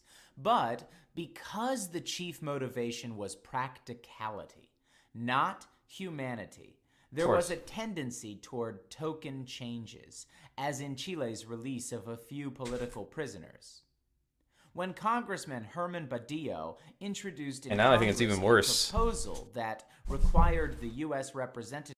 Nowadays, they just, we're gonna change the logo of our food. There you go, black people. Are you happy? What do you mean you're not happy? Oh, nothing we can do can please you. Hey, we're gonna give you some some queer representation. Oh, great. Actually, no, we're not. It's just gonna be here in the States, and, we're gonna make it so that's easily edited out for, like, China.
representatives to the World Bank and other international financial institutions to vote against loans to countries that systematically violated essential rights by the use of torture or imprisonment without trial, Carter sent a personal letter to every congressman urging the defeat of this amendment.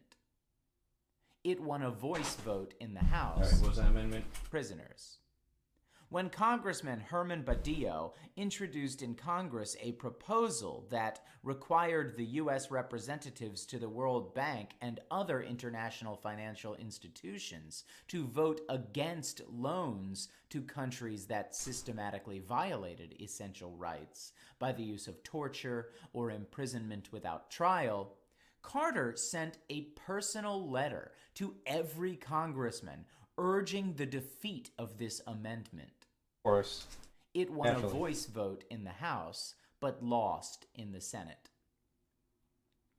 Under Carter, the United States continued to support, all over the world, regimes that engaged in imprisonment of dissenters, torture, and mass murder. Yeah, as long as they served our interests, it didn't matter what they In did. the Philippines, in Iran, in Nicaragua, and in Indonesia, where the inhabitants of East Timor were being annihilated in a campaign bordering on genocide. The New Republic magazine, presumably on the liberal side of the establishment, commented approvingly on the Carter policies. Quote, American foreign policy in the next 4 years will essentially extend the philosophies developed in the Nixon-Ford years. This is not at all a negative prospect. There should be continuity. It is Reminds me, I wonder if altered I history. ever got a response in the Facebook group here. Carter had presented... We do.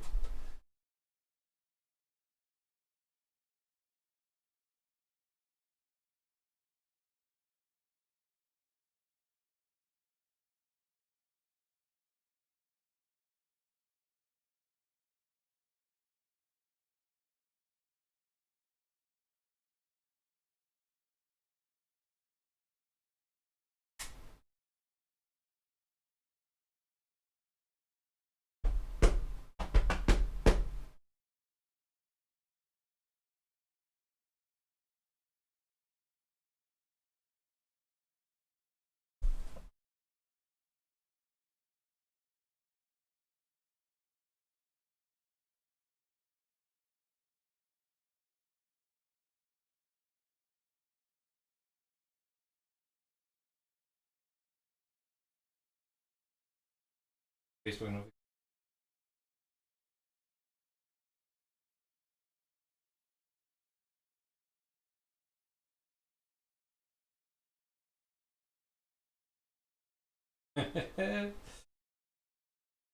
Let's see what he says here.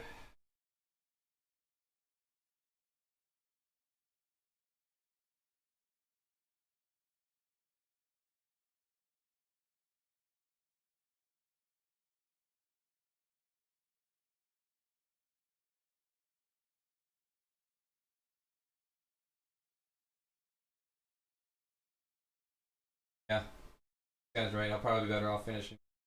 Well, see, to me, from what I heard,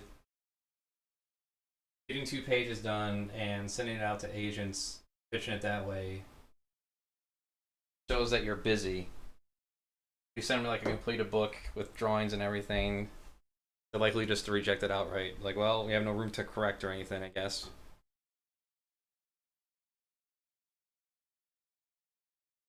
That's what I've been told by other people who get their stuff published. Now I got conflicting information here. This is another person that's been published, have their own children's books or whatever. Maybe they just suck, and that's why they're in the family values children's section. They think there's a conspiracy.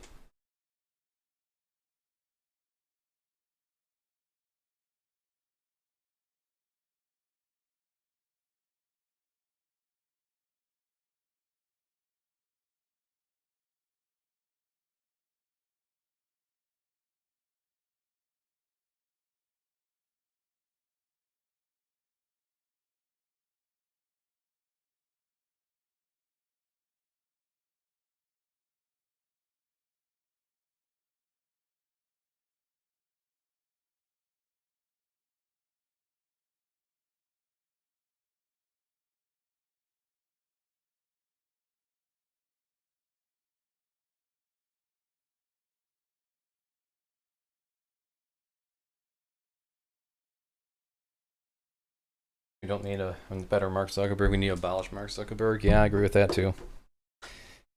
The job he has shouldn't exist for anyone. Alright, I never got a fucking message, Facebook.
Ads.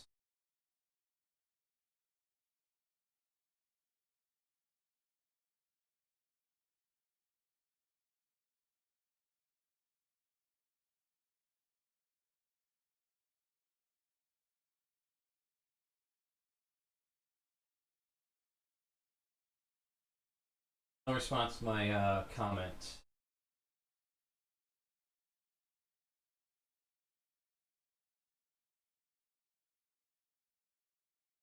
And the books you posted, do you know why from the majority? No matter why to me.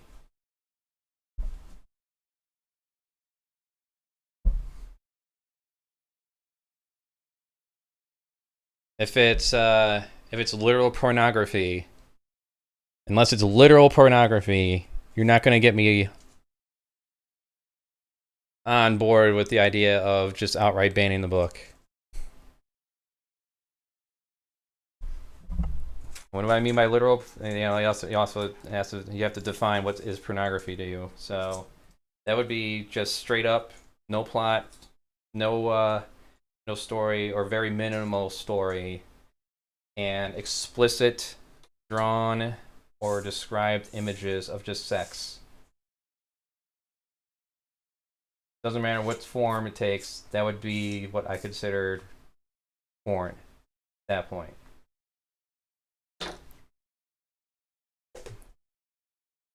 And despite my own exposure, I wouldn't agree with willfully showing kids porn.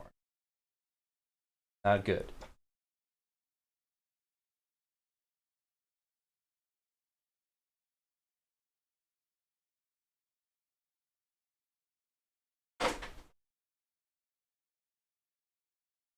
If any of these books on here, like Of Mice and Men, I would like to see how this. Why was this banned?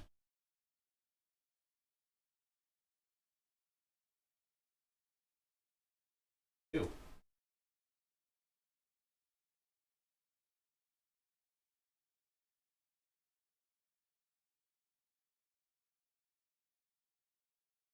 Oh shit, there's multiple. Okay, these are states these books are banned in. So we got Texas, Florida, Oklahoma. Alright, I would love to hear the justification from all three of these states. Let's focus on this one. Alright. Banned in Texas because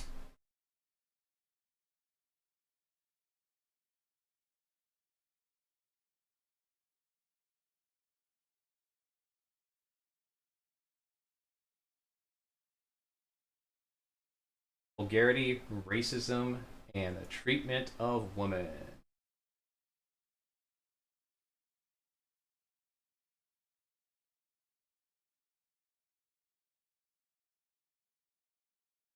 Vulgarity definitely falls in line with the conservative here.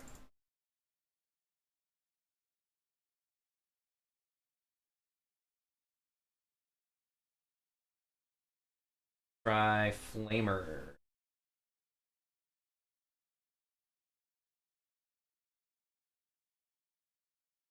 Right, that's why was it banned in Florida? Same reason? Florida has not banned of mice and men. I already can't trust this list now, can I?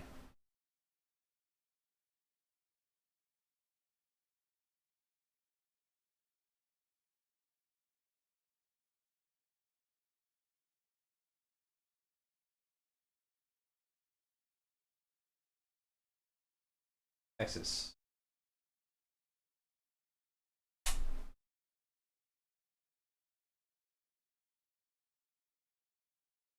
Sexual material.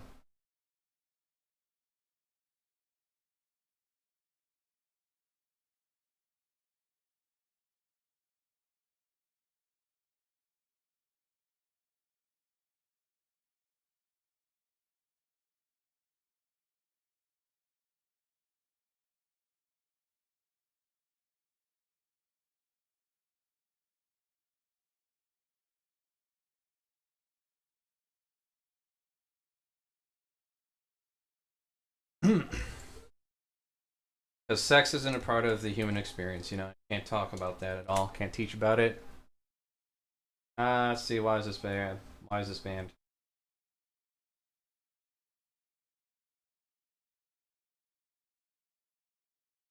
Because it deals with sexuality.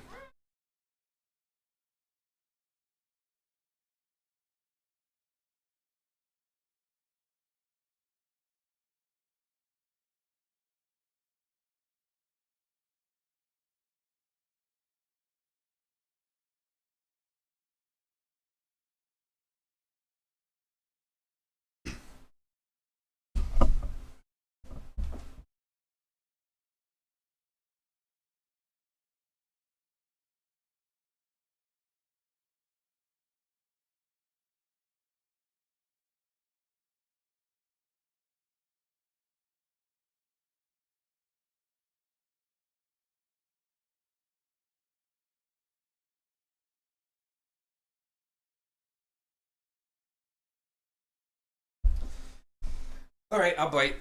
I got a response to this stupid fuck.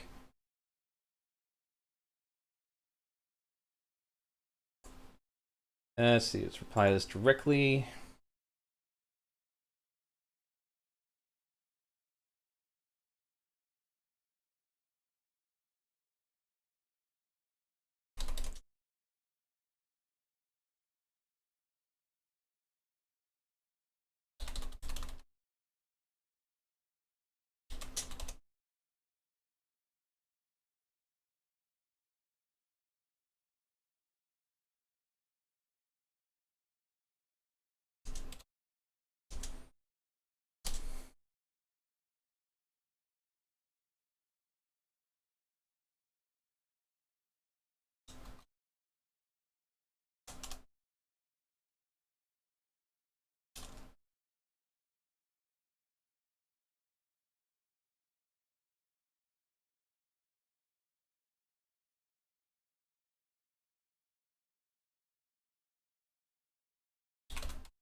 See, why was Gabby, A Girl in Pieces, banned in Texas? Let's look at that one.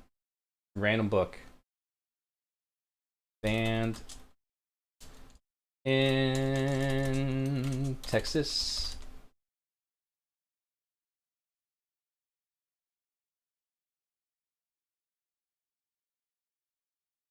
Young adult fiction novel.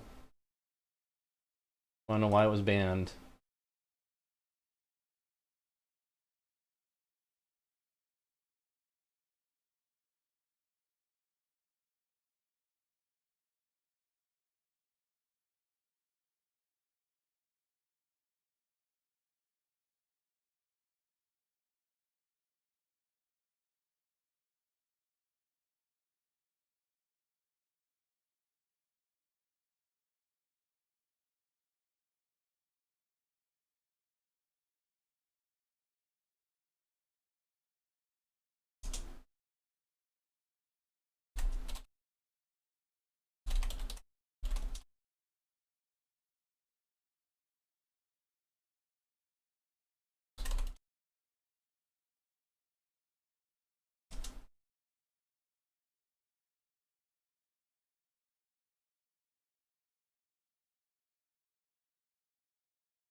Yeah, I always want to know what was the suspension for? Banned in Texas.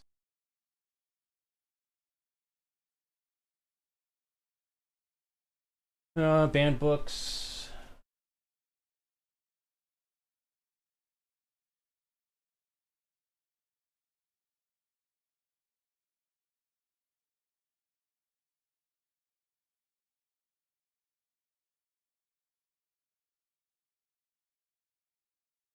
To remove particular ideas and viewpoints about race and sexuality from school libraries.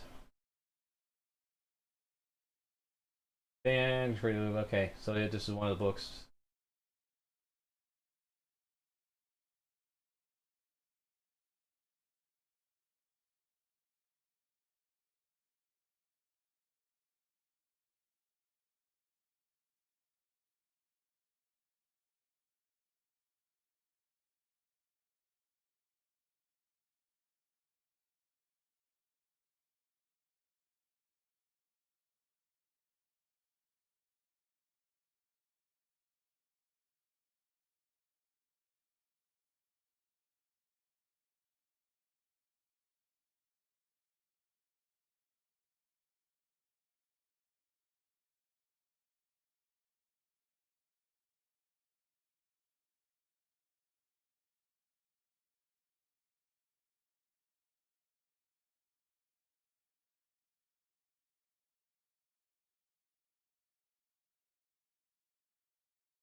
I want to Catcher in the Rise on that list.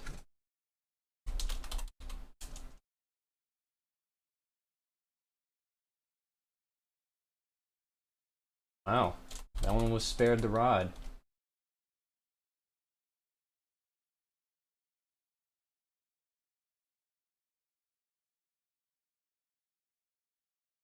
Alright. Kill a Mockingbird, North Carolina.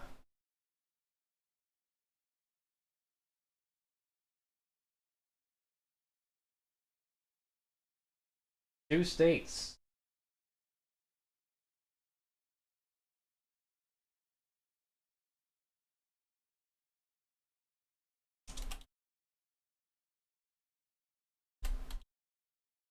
America. Freedom. Freedom.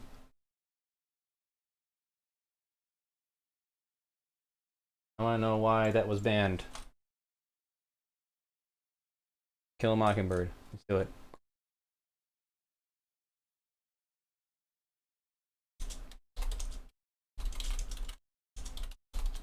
It's gonna be banned because of vulgarity, I imagine. Remains among the top banned classical novels. Shit we read in high school.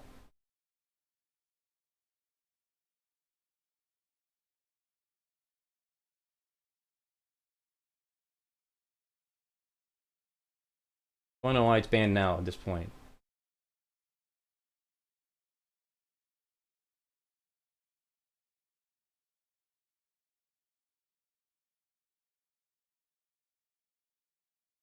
Yeah, I edit. The state didn't ban it. That's why it wasn't listed.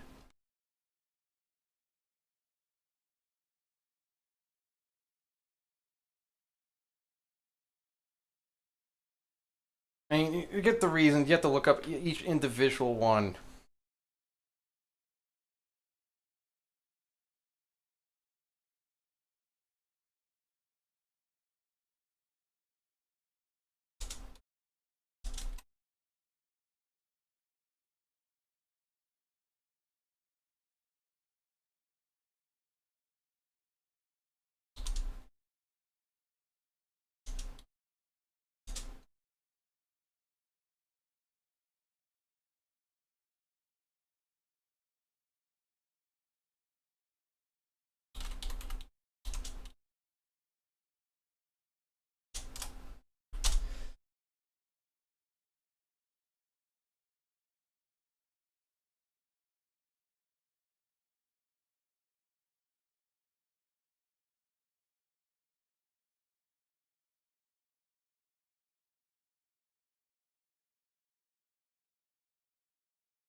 This might give me away a little too much.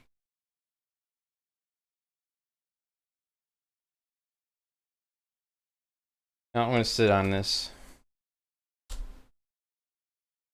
Make a note.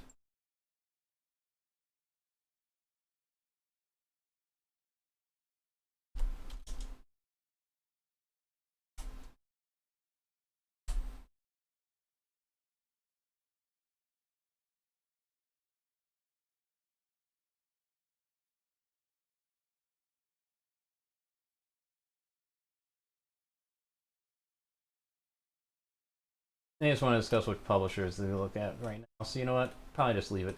Leave it as that right now.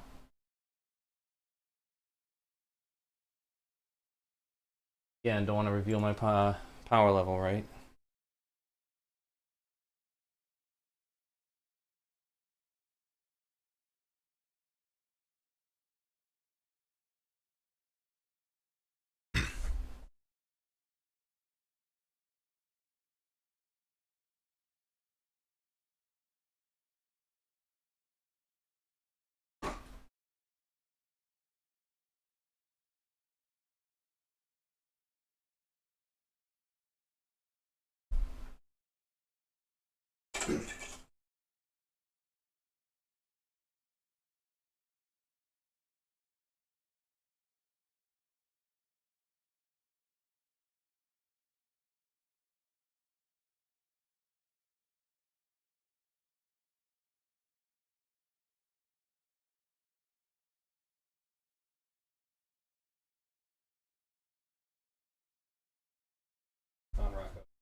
done.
Make sure driving soon.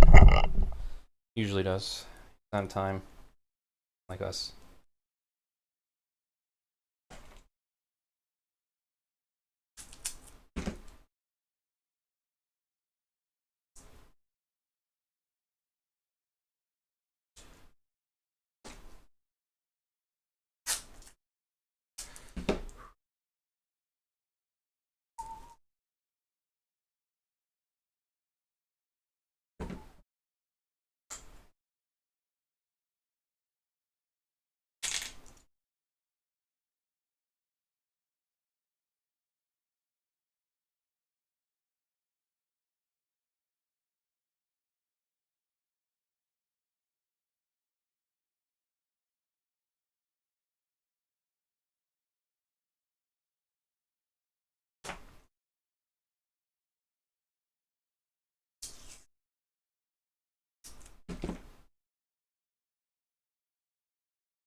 Yeah, that's about it.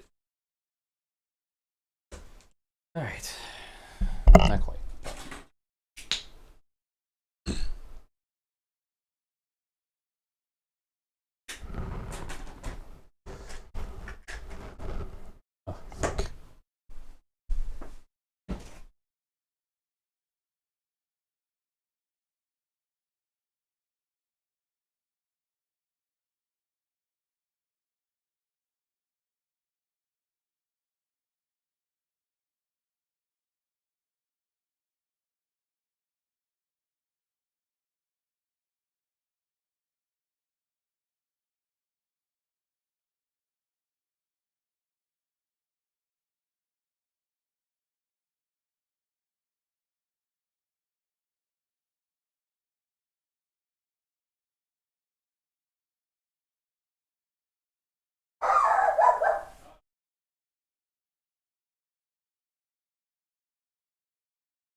All right. Up. Call it.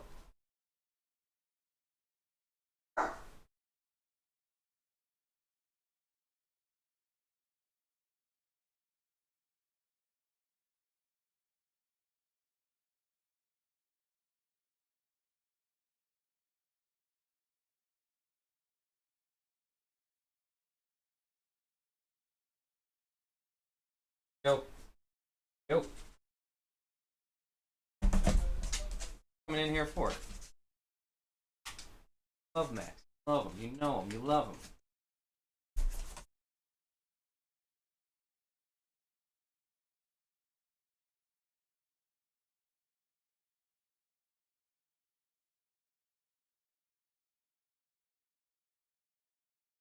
Let's go further in this chapter. I'll leave these idiots alone for. Himself as a friend of the movement against the war, but when Nixon mined Haiphong Harbor and resumed bombing of North Vietnam in the spring of 1973, Carter urged that, quote, "We give President Nixon our backing and support, whether or not we agree with specific decisions." Once elected, Carter declined to give aid to Vietnam for reconstruction, despite the fact that the land had been devastated by American bombing. Asked about this at a press conference, Carter replied that there was no special obligation on the United States to do this because the destruction was mutual. Discussion. Wow. Considering that the United States had crossed half the globe with an enormous fleet of bombers and It was mutual, 2 million huh? soldiers, and after 8 years left a tiny nation with over 1 million dead and its land in ruins, this was mutual. an astounding statement. One establishment intention, perhaps, was that future generations see the war not as it appeared in the Defense Department's own Pentagon papers, as a ruthless attack on civilian populations for strategic military and economic interests, but as an unfortunate error. Noam Chomsky, one of the leading anti-war intellectuals during the Vietnam period, looked in mid-1978 at how the history of the war was being presented in the major media and wrote that they were, quote, destroying the historical record and supplanting it with a more comfortable story, reducing lessons of the war to the socially neutral categories That with Christopher Columbus and slavery and everything else. The Carter administration clearly was trying to end the disillusionment of the American people after the Vietnam War by following foreign policies more palatable, less obviously aggressive. Hence, the emphasis on human rights, the pressure on South Africa and Chile to liberalize their policies. But on close examination, these more liberal policies were designed to leave intact the power and influence of the American military and American business in the world. The renegotiation of the Panama Canal Treaty with the tiny Central American Republic of Panama was an example. The canal saved American companies $1.5 billion a year in delivery costs, and the United States collected $150 million a year in tolls, out of which it paid the Panama government $2.3 million, while maintaining 14 military bases in the area.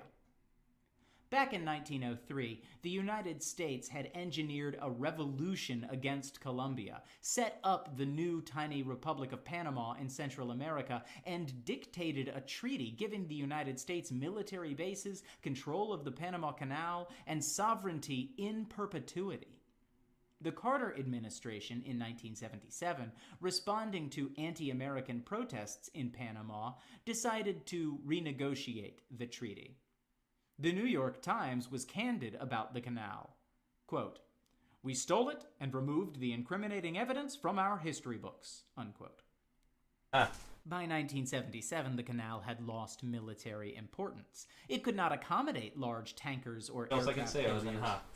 That, plus the anti-American riots in Panama, Don't led remember the it, therefore Carter we're not administration, responsible for it. over conservative opposition, to negotiate a new treaty which called for a gradual removal of U.S. bases, which could easily be relocated elsewhere in the area.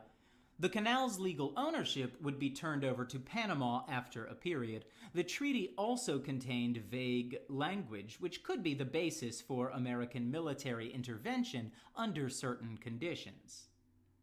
Whatever Carter's sophistication in foreign policy, certain fundamentals operated in the late 60s and the 70s. American corporations were active all over the world on a scale never seen before. There were, by the early 70s, about 300 U.S. corporations, including the 7 largest banks, which earned 40% of their net profits outside the United States. They were called multinationals, but actually 98% of their top executives were Americans.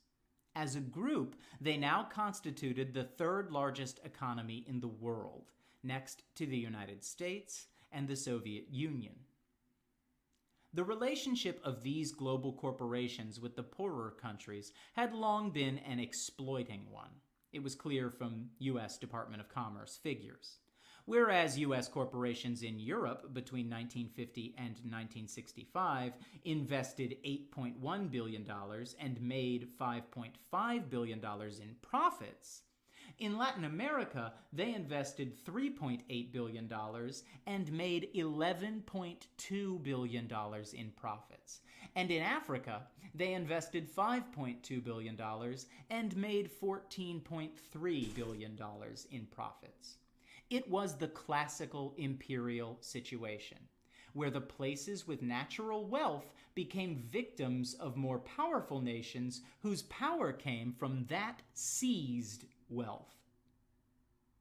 American corporations depended on the poorer countries for 100% of their diamonds, coffee...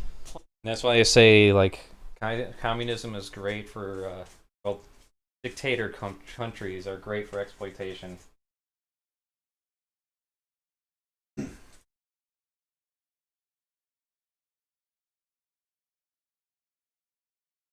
Leaders get the benefits and riches of everyone else.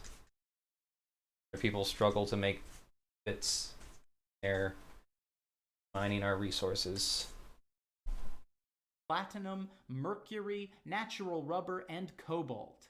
They got 98% of their manganese from abroad, 90% of their chrome and aluminum, and 20 to 40% of certain imports. Platinum, mercury, cobalt, chrome, manganese came from Africa. Another fundamental of foreign policy, whether Democrats or Republicans were in the White House, was the training of foreign military officers. The Army had a School of the Americas in the Canal Zone, from which thousands of military leaders in Latin America had graduated.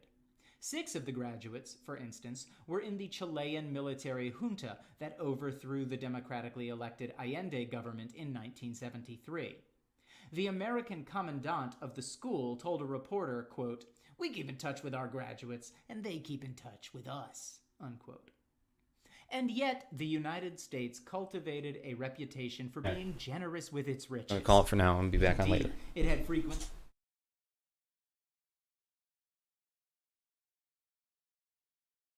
So, D&D, Dungeons and Dragons, on Twitch. Let's drop a link.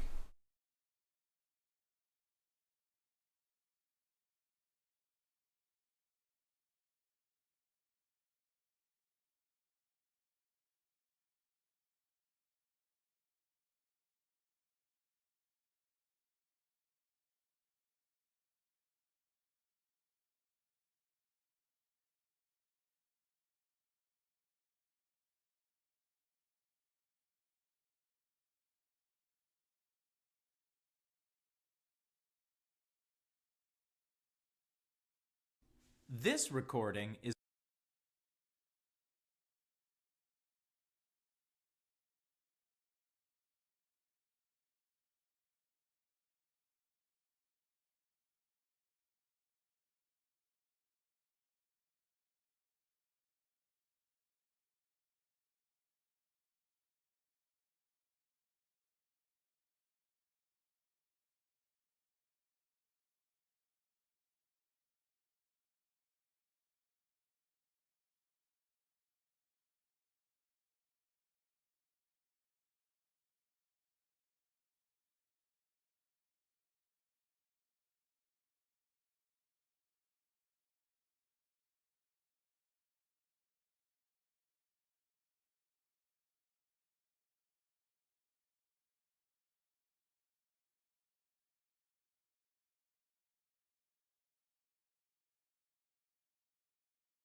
Coming.